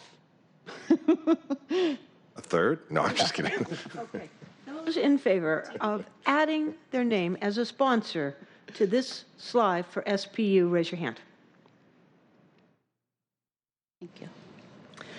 Next item is for SPU and solid waste rates. Thank you. So this item is a piece of budget legislation that's sponsored by the Budget Committee. The action item is SPU 100A1. It would recommend passage of Council Bill 119672, an ordinance that would establish solid waste rates for residential and commercial customers for the period of April 1st of 2020 through March 31st of 2023. If approved, solid waste rates would, on average, increase 3% in 2020 and 2.9% in 2021 and 2022. For a typical single-family residential customer, this equates to about a $1.50 increase per month in 2020 and 2021, and about a $1.60 per month in 2022. The proposed rates are below those projected in the 2017 Strategic Business Plan. Okay, do you want to speak to that? Good news. Don't want to lose the headline. The rates are less than what were proposed in the strategic business plan 2 years ago, and I want to thank Seattle Public Utilities for working on a lot of the items within the strategic business plan that myself and the customer review panel identified as elements that can help reduce rates. And this is, we don't often see the actual rate ordinance coming in at a lower rate than anticipated. It is an increase, but it's a lower increase. Great. Those in favor of adding your name as a sponsor to item number 28, raise your hand. I don't think we need to do that. Do we need to do that? I mean, right now, it's a piece of budget legislation that's sponsored by the Budget Committee. Okay. But you're welcome to add your name if you All right, well, you know what, it would be really helpful if you tell us that out front, so I'm not wasting your time. So if we don't need to be adding our names as sponsors, just let me know. Isn't Okay. it like a committee vote, though? Yeah, it's not a committee vote. So is it just an item of interest for us here? We'll have to vote on it. Budget legislation, we will have to vote on it eventually. Right, but not today. I guess if anyone has concerns with the rates, this would be a great time to say it, but short of that, we have to pass some rates. All right, Seattle City Light. Good morning. I'm Eric McConaughey. I'm the Council Central staff. There's 2 items here for Seattle City Light. The first one is a statement of legislative intent sponsored by Councilmember Mike O'Brien. This would request that Seattle City Light report on the electrification of all transportation and buildings, those sectors. And I can say a few more things about it, Councilmember, or I can let you take it from here. I will take it if that's okay, Please Chair. do. So colleagues, this slide is a bit of a work in progress. It follows up on our commitment we made when we passed the Green New Deal for Seattle resolution back in August. And it actually does 2 things, which I believe after a conversation with the department this morning, I will be proposing to split into 2 different slides. And so why don't I speak to what I believe this slide will do going forward, which is the number 2 on the statement of legislative intent, which is to ask City Light to look at the strategic planning process, which they're in the middle of right now. Actually, they're more likely towards the end of it, but it'll be coming to the council in the spring, which would be the strategic plan update for the years 2021 to 2026, which the council next year will likely be asked to approve.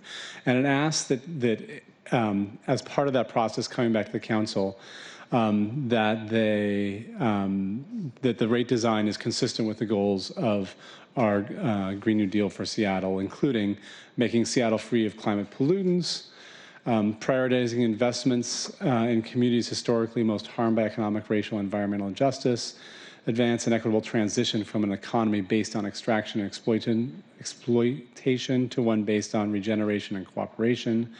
Also, how it would create stable, well-paying jobs that prioritize local hire and are protected by project labor agreements and labor harmony agreements to ensure high-quality work and fair treatment for workers.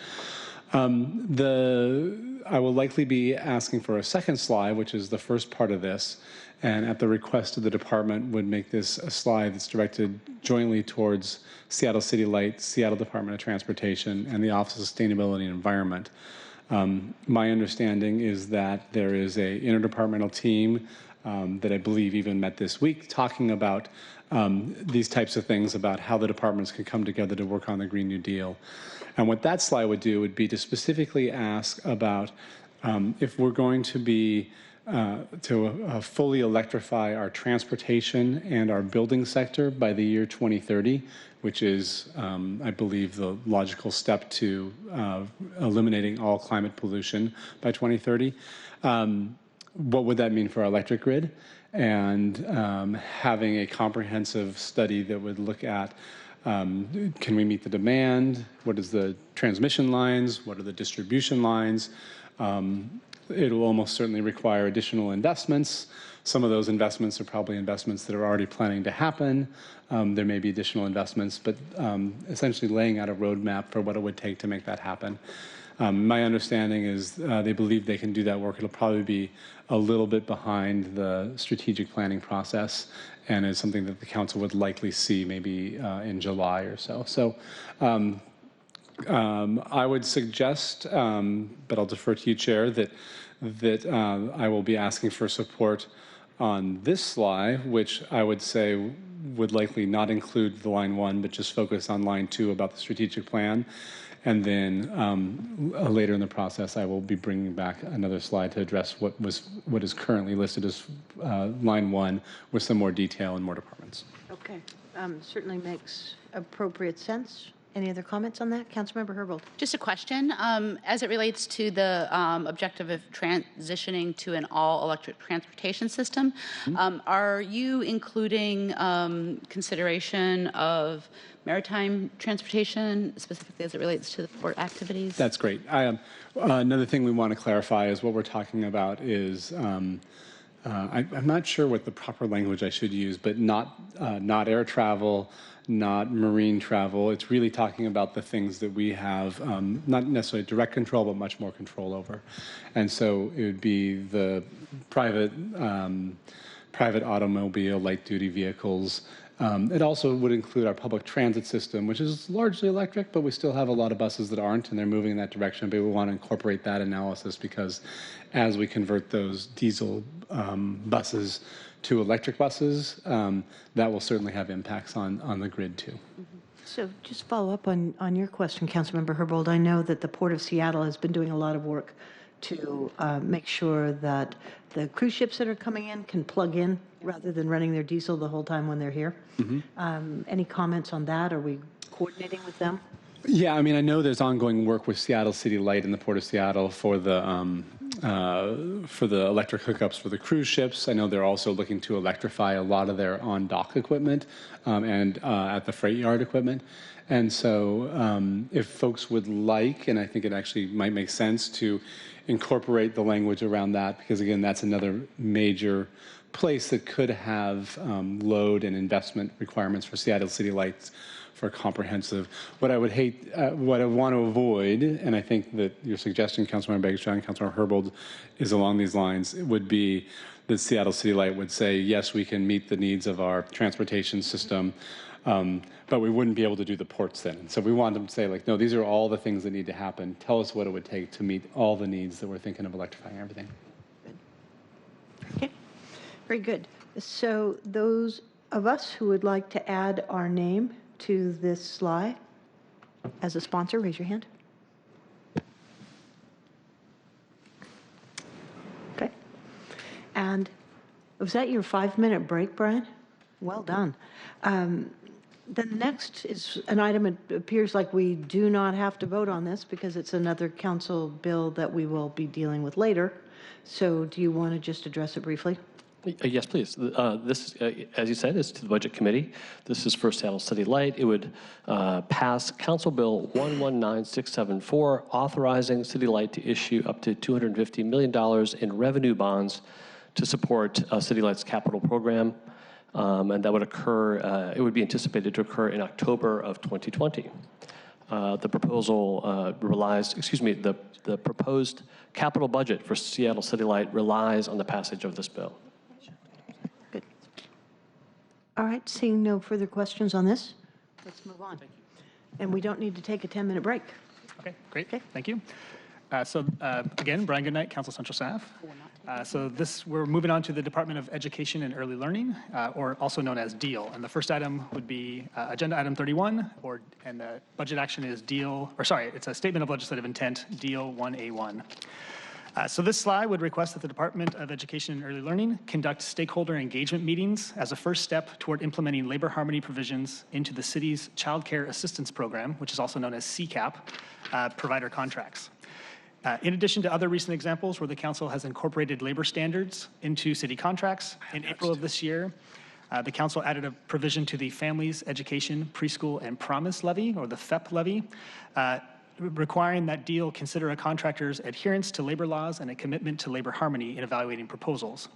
So this slide would request that the stakeholder meetings include, at a minimum, family child care providers, child care center directors and teachers, and labor organizations, and that the meetings be used to gather information solicit feedback on proposals, potential options for implementing labor harmony into those contracts. And the request is that DEEL provide a report to council by May 1st.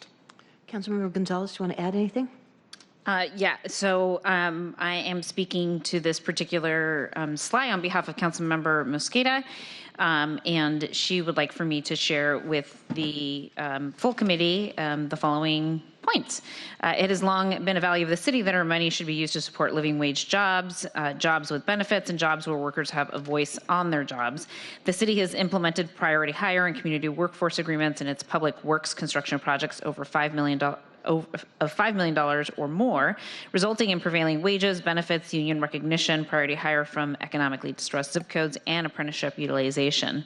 The city has also asked that labor harmony be considered in our waterfront operations and management and in the FEP levy that was passed last year. This slide would request, as Brian described, DEEL to take the first step in including labor harmony language in their vendor service agreements with providers by engaging with family child care providers, child care center teachers and directors, and labor unions on current labor harmony provisions and how to best ensure uninterrupted care through labor harmony. And as Brian mentioned, the work, it is hoped, would be done by May 1st of 2020 in anticipation of changes to the vendor service agreements in later on in 2020. I support this request. I think it's a reasonable, measured approach. I think the original approach was originally going to just require labor harmony, and this we've, I think, through additional engagement, heard that it would be best to take an approach where we study, learn, engage, and then move forward with this. So I think it's a good, reasonable approach, and would request that other folks support it. Okay, Councilmember O'Brien.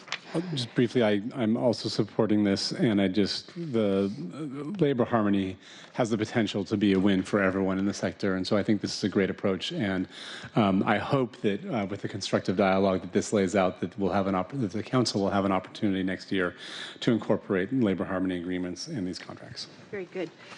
Those who would like to add your name as a sponsor to this, raise your hand.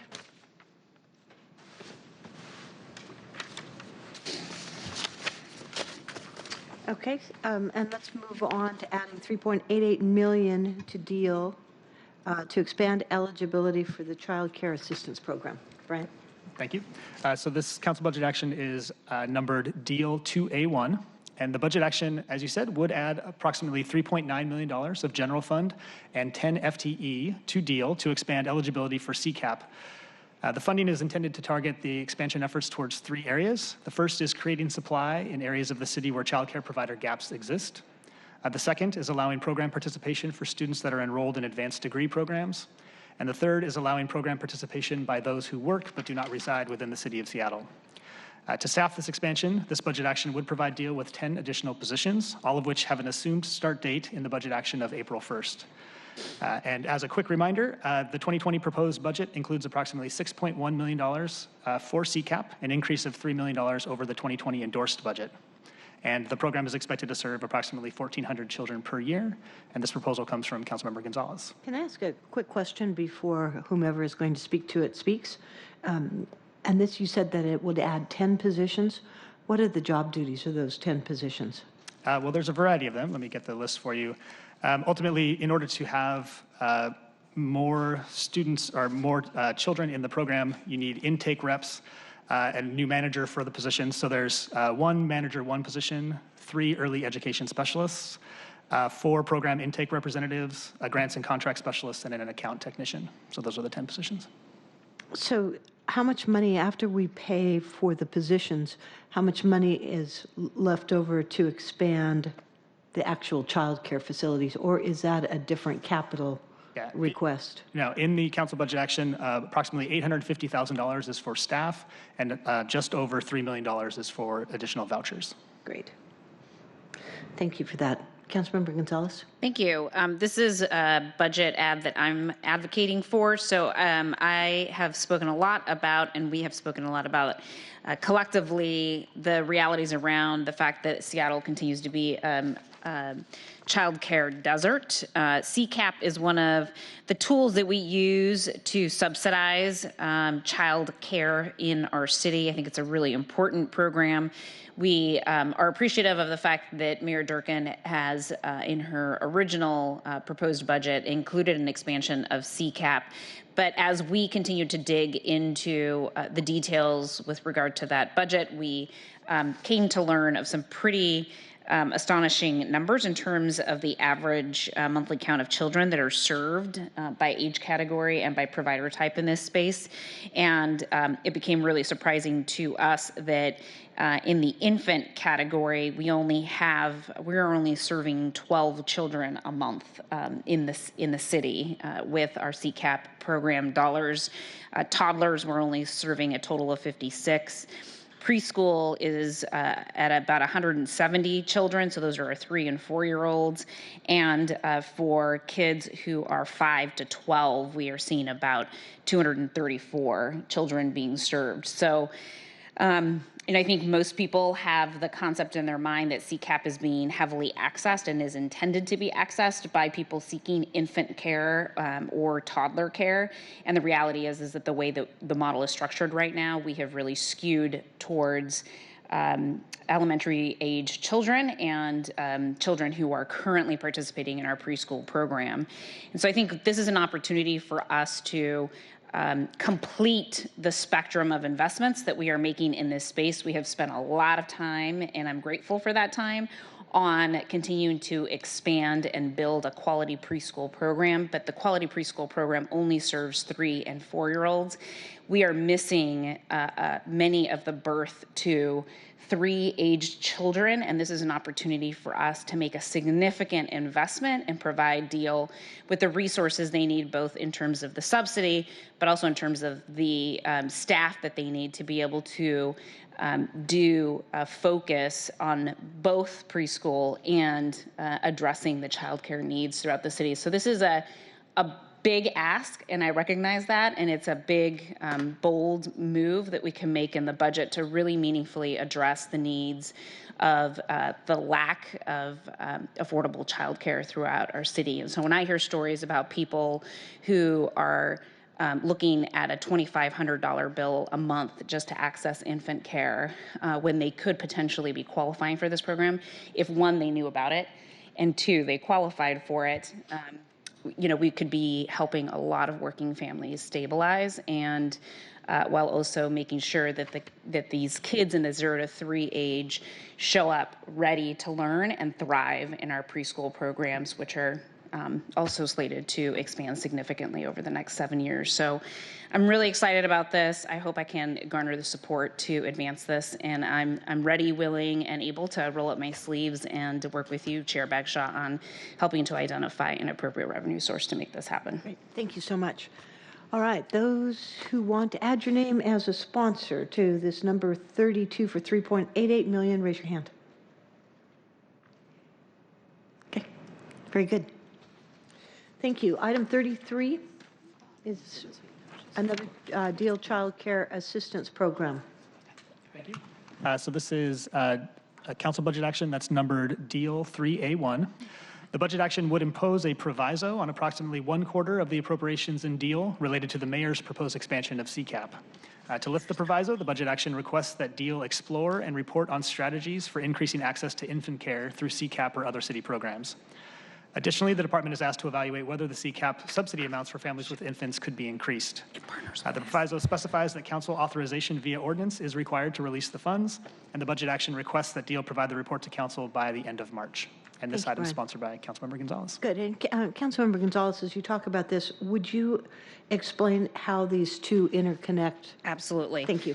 I appreciate the cue there, because that's exactly where I was going. So, you know, with the understanding of the statistics that I just laid out in advocacy of the previous item, where we see that there isn't a lot of access in the 0 to 3 space to the CCAP subsidies, this is an opportunity for us to, regardless of whether or not the my prior proposal is included in a balancing package, this would nonetheless require that all dollars proposed for expansion of CCAP be provisoed until we have a plan from DEEL that shows us the roadmap on how they are going to ensure that existing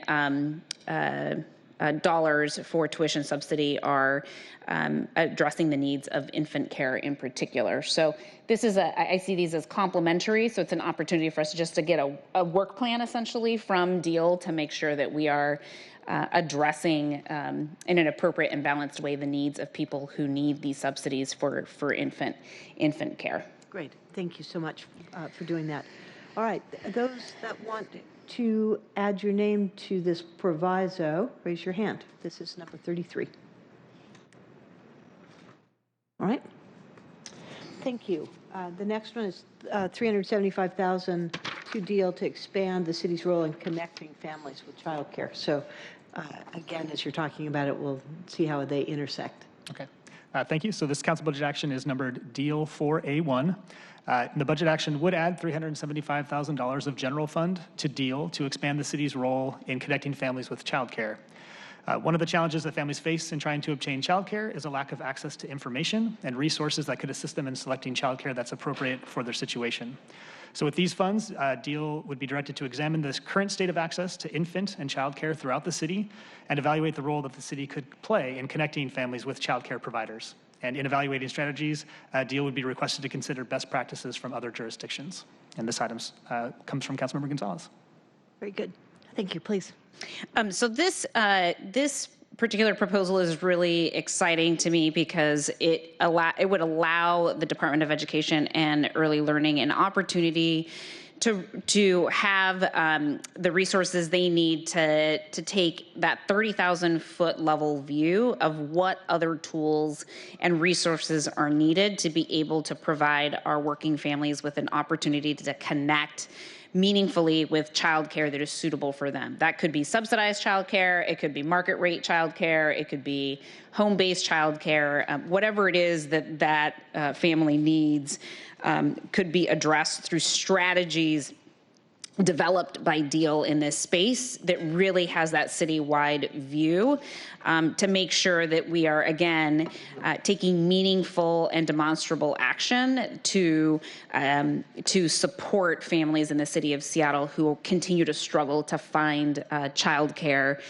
throughout the city. So this is, unlike the prior two budget items that I'm advocating for, which are specific towards providing subsidized tuition dollars for childcare. This one is really about providing DEEL direction and funding to be able to come up with a strategic plan and an action plan on what additional resources are needed in addition to tuition subsidies to allow families to have their child care needs met. There are lots of jurisdictions throughout the city that are looking at this currently. New York City, for example, recently established a child care resource center that provides case managers or sort of counselors, if you will, at the center that connects families with whatever child care resources are available throughout the city and really helps them navigate the bureaucracy of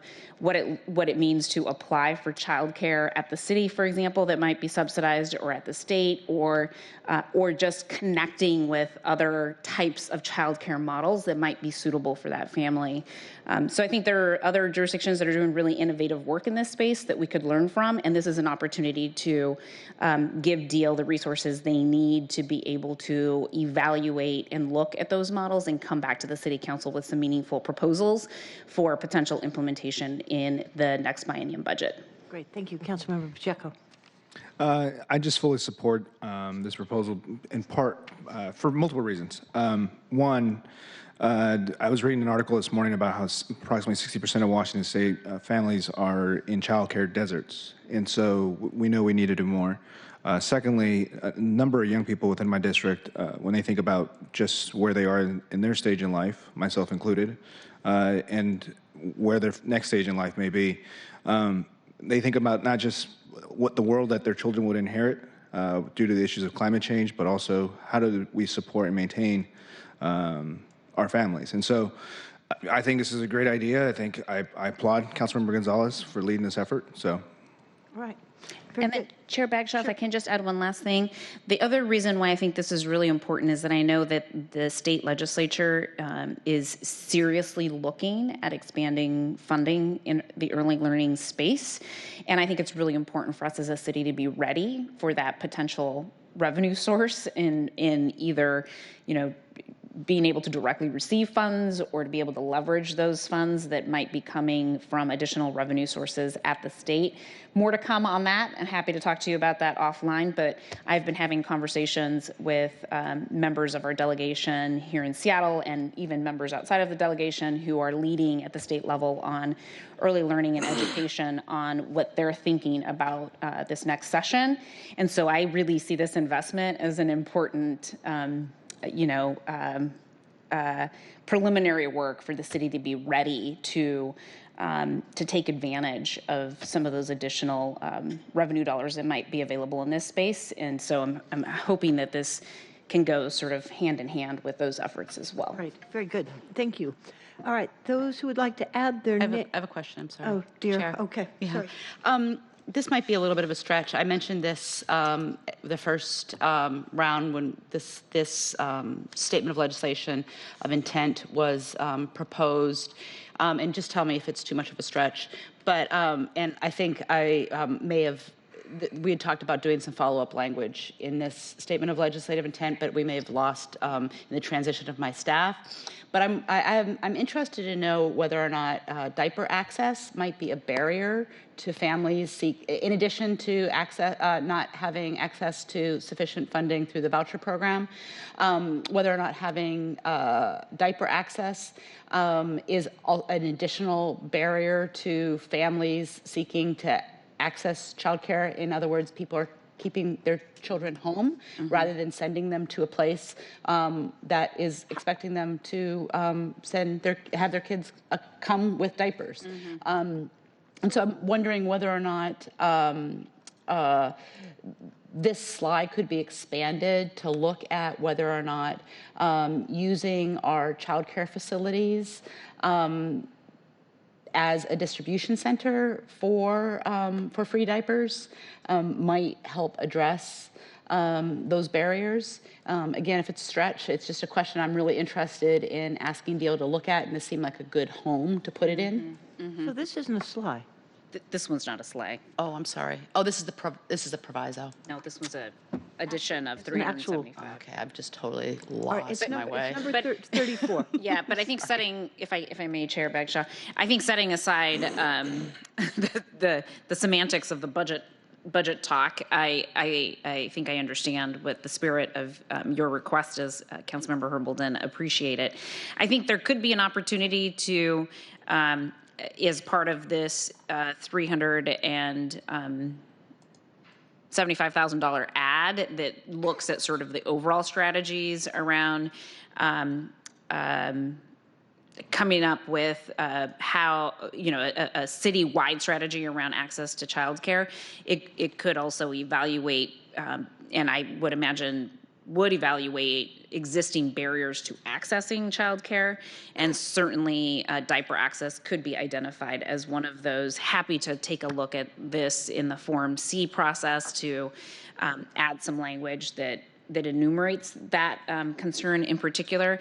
There's also an opportunity to, in the context of the proviso, ask, especially because the proviso on the child care assistance program expansion funds are specific to looking at how to increase access to infant care. That could also be easy place to add the concerns around diaper access in But terms I of know making it- sure they specifically address that if Right. it's an issue. Good. I know that we talked about this at the time of Form A as well, so I don't know if that has been incorporated in one of the recommendations at this point. Again, I have had a transition of staff, and I think it got lost in the shuffle. Okay. I think it was inadvertent. We intended to connect on this and then we didn't. So I see it as a friendly amendment and All right, suggestion, great. and we'll work together to figure out how to incorporate that. Brian, if you can help us keep track of this would be greatly appreciated. Absolutely. Thank you. Very good. So, any other questions or comments on this one?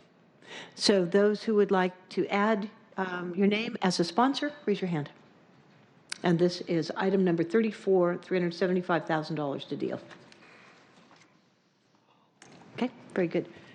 All right, next item is $125,000 in one-time funding for Concord International Elementary School. I know, Brian, you're doing this, and as soon as he's done, Councilmember Herbold, this is yours. Okay, thank you. So this is Council Budget Action Deal 7A1. The budget action would add $125,000 of one-time funding from the general fund to Deal to support the creation of an access ramp at Concord International Elementary School. The ramp is part of the second phase of a group of infrastructure investments at the school, known as the Greening Concord Project, and will address unsafe access to the school grounds at its southwest corner. The project intends to replace a dirt path with a well-lit, tree-lined access ramp that is ADA compliant, and the total project cost is estimated to be approximately $355,000. At this time, the project sponsors have raised $49,000, and they are continuing to seek funding from other sources as well. And this proposal comes from Councilmember Herbold. Please. Thank you. And to be upfront, I don't know that DEEL is the most appropriate department for this budget ask. This is clearly a capital request, funding for a capital project. And it's a really high priority for my district. The PTA has raised $270,000 over 2 years to improve the school grounds and address safety at the southwest entrance. There's a steep eroding dirt path leading to the school's parking lot, which is hazardous for small children. And it's, as Brian mentioned, it's part of it's a three-part project.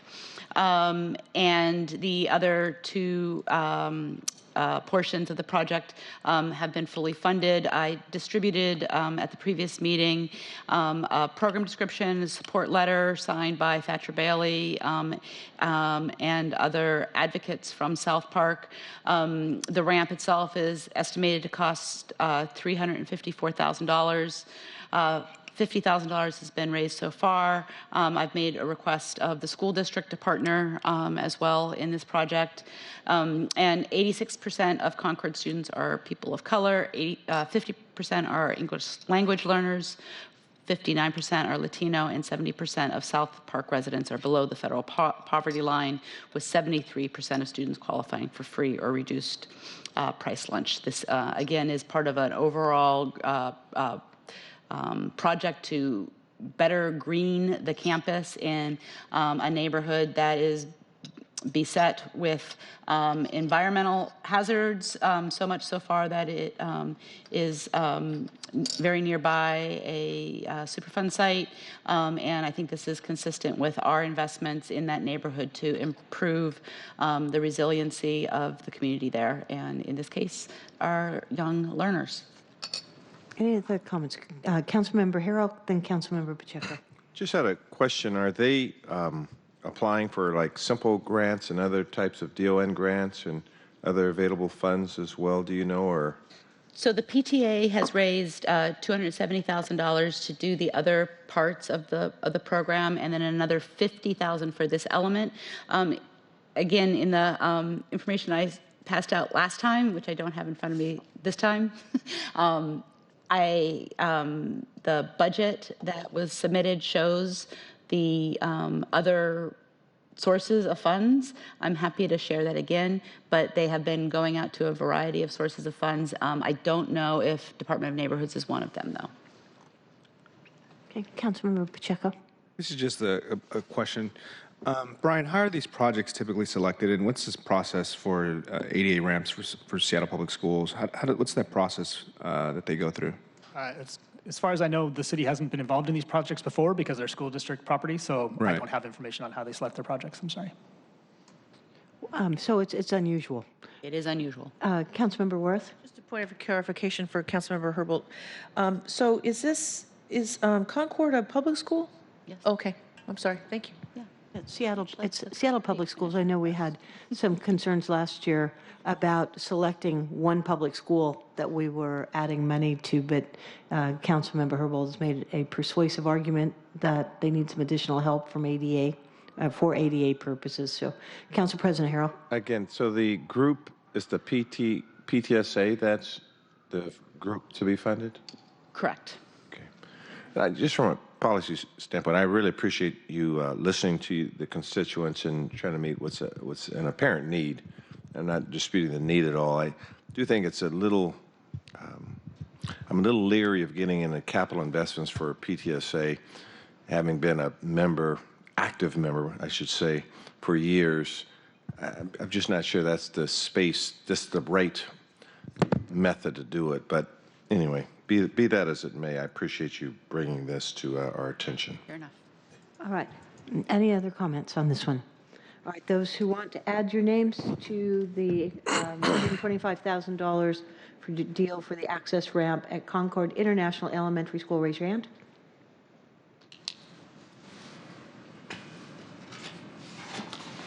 Okay. Great. Let's move on to the SLY requesting deal to develop an implementation plan for Washington State Opportunity Scholarship. Okay, thank you. So this item is numbered DEEL 8A1, and this statement of legislative intent would request that DEEL coordinate with the Washington State Opportunity Scholarship, also known as WSOS, and industry partners to develop develop a plan for implementing a municipal match scholarship program in Seattle that complements the city's Seattle Promise program. WSOS provides scholarships to low and middle income students pursuing degrees, certificates, or apprenticeships in high demand trade, healthcare, or STEM fields. In the 2019 state legislative session, the program was modified to allow municipalities to contribute funding to the program, which along with state matching funds would then be awarded to students from that municipality. Seattle would be the first municipality to partner with WSOS to design a program. The SLY requests that DEEL provide a report to Council by March 31st, summarizing their work with WSOS and including the following information: the partners participating in the process, a recommended focus for the scholarships to be offered, recommended eligibility criteria and strategies for promoting the opportunity, and recommended funding levels, including funding sources and the potential number of students that could be served. And this item comes from Councilmember Pacheco. All right, Councilmember Pacheco, please. Colleagues, the Washington State Opportunity Scholarship provides scholarships to low and middle income students who are pursuing an education in trade, healthcare, and STEM fields, which is science, technology, engineering, and mathematics. Earlier this year, the state allowed cities to essentially buy into this program, with the state matching any funding awarded by the city to qualify students from Seattle. I think the city should be jumping at opportunities to leverage our own investments with state dollars, and this is an exciting opportunity that I had the privilege of working on in the past. This statement of legislative intent would express the council's interest in participating in the WSOS matching program and would request that DEEL report to the council on progress implementing the program. Very good. Any other comments on that? Yes, please. Thank you.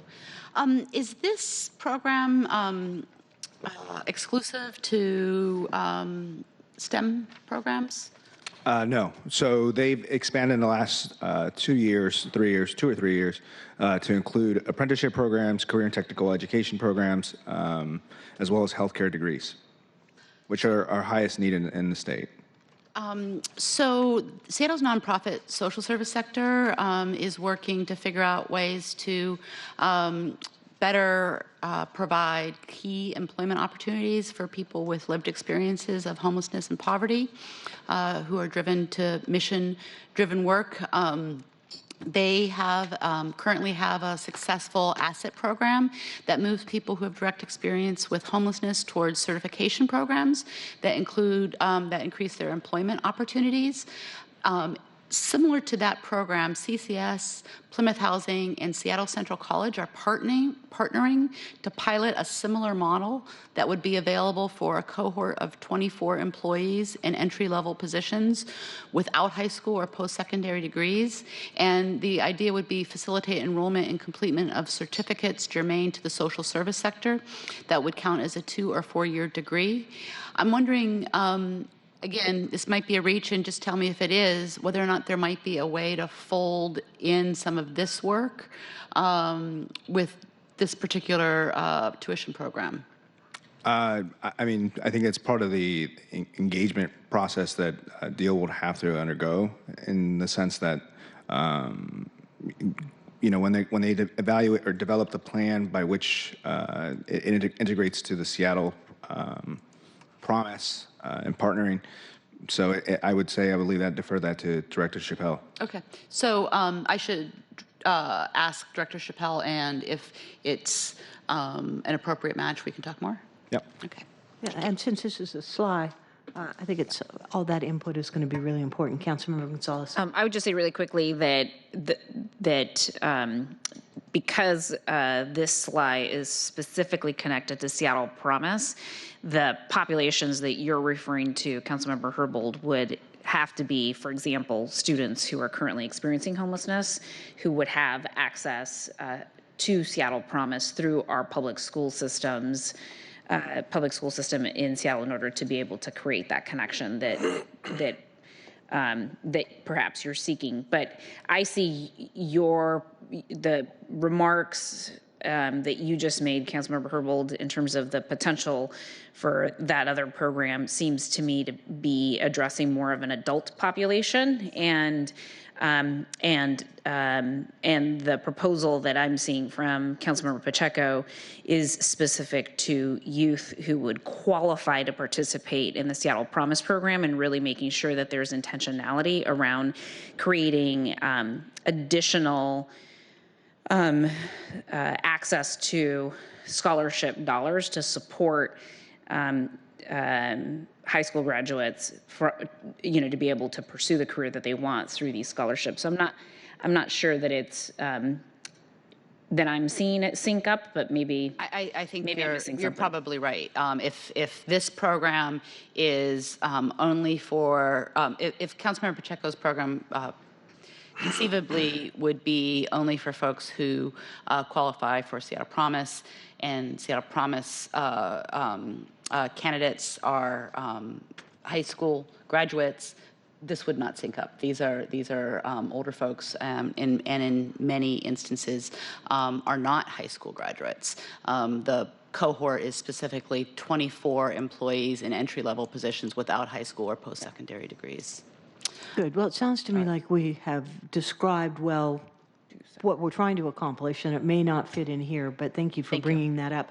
If there's no further comments, we are on item 36 here, and it is for the Washington State Opportunity Scholarship. Those who want to add your name as a sponsor, raise your hand. Okay, thank you. So let's move on to item 37, and I'm going to propose, if we can, that we get through the fire department and the Office of Inspector General and then call it a morning. Please. So item 37 is actually DEEL's last item, which is a statement of legislative intent. It's numbered DEEL 10A1. The slide would request DEEL to provide a report or presentation to council by May 1st, describing its demographic data collection and analysis process.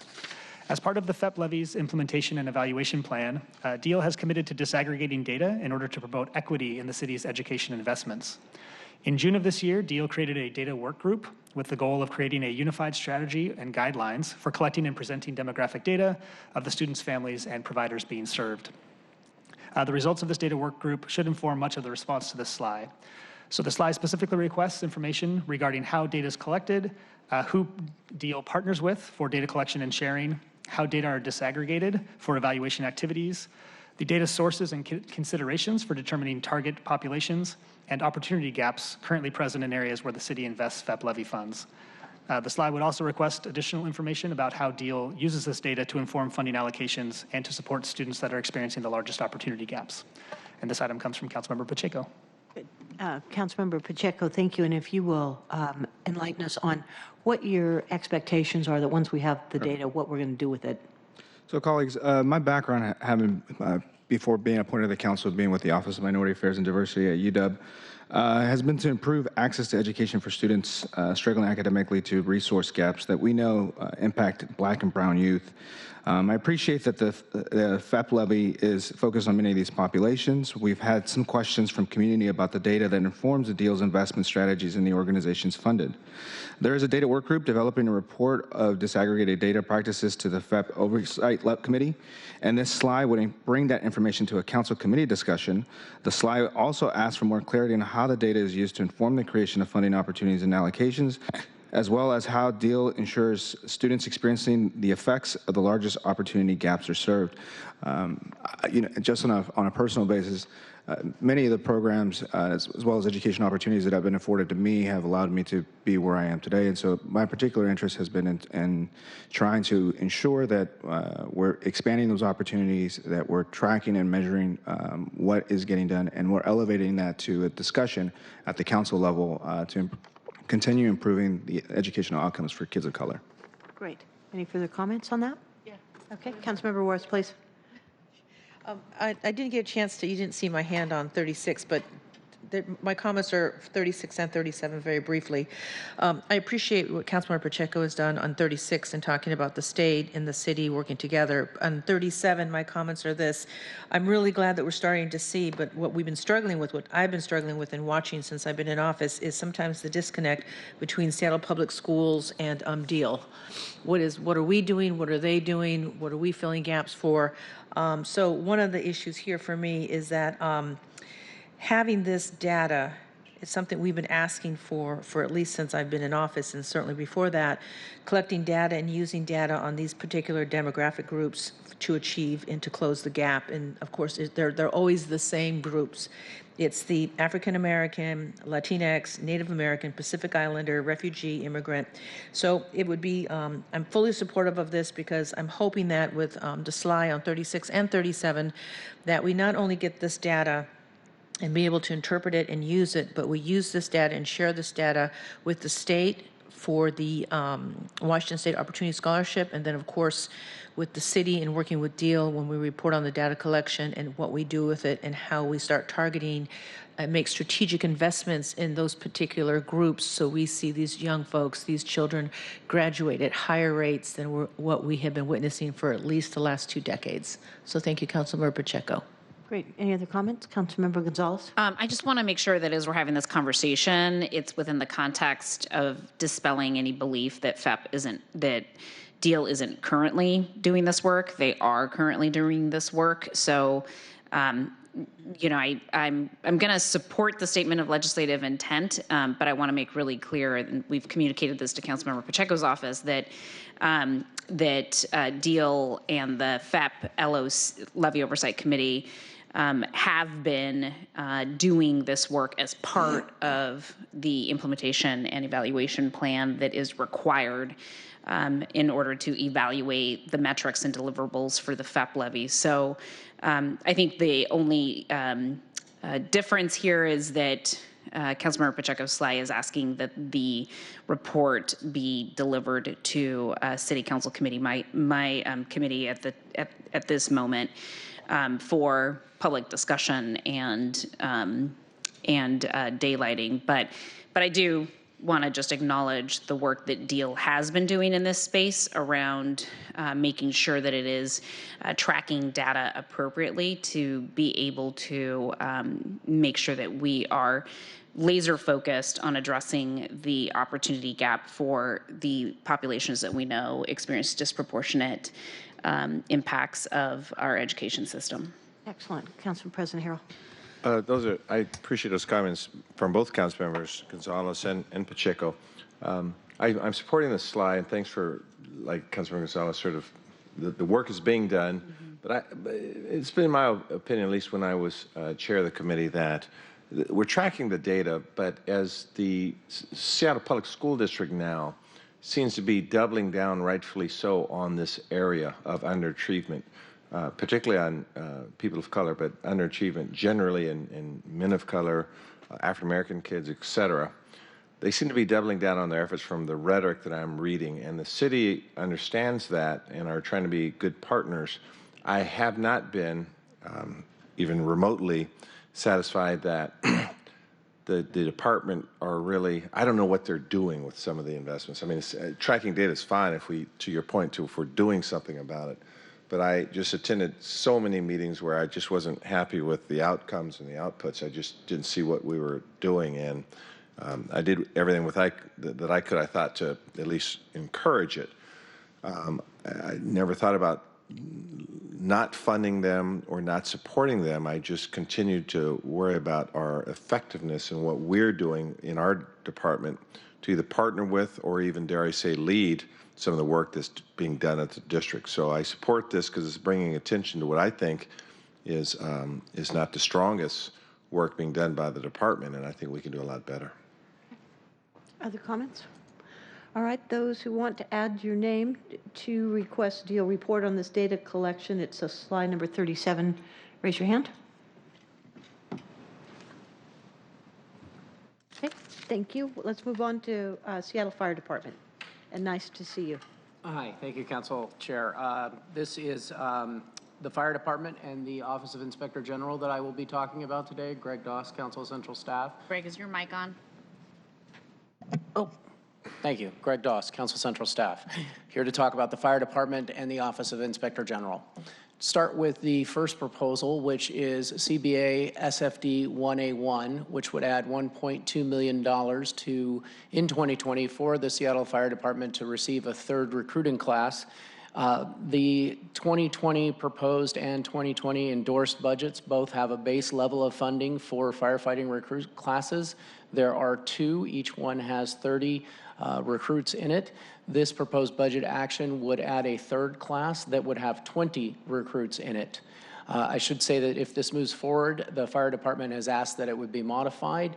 Instead of having a third class, they will break up the 20 and add those to each of the two that are now running. I imagine that's to create some efficiencies. This one is brought by Councilmember Herbold. Good. Councilmember Herbold. Thank you. So when asked at the fire department presentation earlier this month, Chief Scoggins said, we asked for 3 classes, but they're happy with what they've got. But he also highlighted the reality that 25% of the department is 53 years of age and eligible for retirement. And 38% is at 50 years of age and eligible for retirement. The chief did say that they would be able to take the new recruits. 215 firefighters need to be on duty every day. Currently, because of the need, they're meeting that requirement with overtime. For the last 6 recruit classes, from 2016 to 2019, there were 187 recruits, and 147, or about 79%, successfully completed the class. And so that averages out to about 23 to 24 recruits out of each class of 30. If it is, we can realize efficiencies by increasing the class size rather than adding a third class. I think that's really a positive move forward. This ad for me was inspired by the fact that several years ago, we increased the business license tax fee in order to fund additional police officers because we are currently in a bit of a recruitment crisis on the Seattle Police Department side of things, although we're making progress. I feel that we still should be allocating those funds towards a public safety purpose, and we do not have the same sort of recruitment crisis with the Seattle Fire Department that we have over at the Seattle Police Department side of things. And so I think this proposal would be in keeping with our commitment when passing the increased business license fee, our commitment to use those dollars towards a public safety objective. All right. Any questions or further comments? Those who would like to add their name to adding $1.2 million for third Seattle Fire Department recruit class, raise your hand. Very good. Thank you, Councilmember Herbold. And let's move on to Inspector General. All right, the first one under the Inspector General is OIG 1A1, which would add $150,000 in general fund in 2020 to the OIG to allow it to contract with outside legal counsel. There's also a proviso that I'll get at in the end. This proposal would allow $150,000 to be set aside for the Office of Inspector General, and there are similar proposals also in the Office of Police Accountability and in the Community Police Commission. The idea here is that this money would be set aside and it would be restricted by proviso, such that there was an instance where one of the accountability agencies would need to contract with an outside attorney if they found themselves in conflict with the Seattle City Attorney. That did happen once this year regarding the consent decree. So the proviso would just simply say that of the money appropriated in the budget, $150,000 is appropriated solely for the retention of outside legal counsel, and there must be an attorney-client relationship there. And that's all I had. That's by Councilmember Gonzalez. Okay. Councilmember Gonzalez, you want to add anything? Greg, thank you so much. I think that was an adequate description of it. Again, I just want to remind folks that we are still partially out of compliance with the consent decree, specifically as it relates to the accountability provisions that this council passed in May of 2017. I anticipate that we will continue to be under supervision of the federal court as it relates to those components for the next 2 to 3 years. And so there can be a reasonable expectation that additional legal briefings, legal memoranda, and representation in court is going to be necessary. And unfortunately, this year we have seen a situation where these 3 agencies have had a differing position, legally and otherwise, from the city attorney's office and the mayor's office. And I think it's important for us to, in the spirit of maintaining the independence of these accountability entities, to make sure that they have access to funds for independent legal counsel in the situation that a conflict of interest arises. This is contemplated by the accountability ordinance and does require the city council to appropriately resource all 3 of these agencies, including the IG, to fund private legal counsel in the event that their existing legal needs are not met. Again, if these dollars are not utilized in the way that they are provisoed, the funds would revert back into the general fund. So it's a proviso of $150,000. If they don't use a single penny of it, it goes back into the general fund. Right. Very good. Thank you, Councilmember Wars. Thank you. I really want to express and thank Councilmember Gonzalez for this proposal to add for outside legal counsel. She graciously allowed me to be on the selection committee when we hire the Inspector General. And we all know what an Inspector General does, and we've certainly seen it in the news a lot lately. But my point is this independent legal analysis is critical. It creates trust, consistency, independence, and transparency. We do have these conflict of interest. People can agree to disagree, but I think having an Inspector General is crucial in having outside counsel in the success as we move towards police reform. So I will be supporting this. Thank you, Councilmember Gonzalez. Great. Councilmember Herbold. Thank you. I, too, am very appreciative of Councilmember Gonzalez's work in this area and specifically for this budget action. I'm wondering whether or not this funding could conceivably, in addition to funding outside legal counsel to assist the Office of Inspector General, whether or not this budget action could also conceivably support the Community Police Commission's request for the LRPC to have subject matter experts advising the council members of LRPC, given that you're anticipating an attorney-client privilege relationship here, and that would create a consistency with our expectations that the LRPC negotiations are confidential. I'm wondering whether or not there might be a way to address that concern prior to going into SPOG negotiations. So I'm happy to answer that Please, question. So I think I see that as a mutually exclusive effort, so that the Labor Relations Policy Committee is a creature of city ordinance. It includes both mayoral representatives and city council members, 5 city council members in particular. I think if there's an interest, and I think there is, of having subject matter expertise to facilitate the city council's deliberation on the LRPC and our own independent analysis of those of that body of work, then I think that that is something that would be appropriately considered within the budget of the legislative department to provide us those resources. But I really want to emphasize that these proposals, both for the IG, for the OPA, and for the CPC, is really designed to meet their specific internal legal needs, specifically within the context of the consent decree, but obviously they can use them in other ways as long as there's an attorney-client relationship there. I think there is going to be a need for that, but I think there might be a different place for us to address that specific need. Great. Council President Harrell. And I have to go downstairs to present something at 12 o'clock on the late. I just want to say I support the concept of, I support the idea, basically. I think that this is a good method to get independent advice, particularly when needed.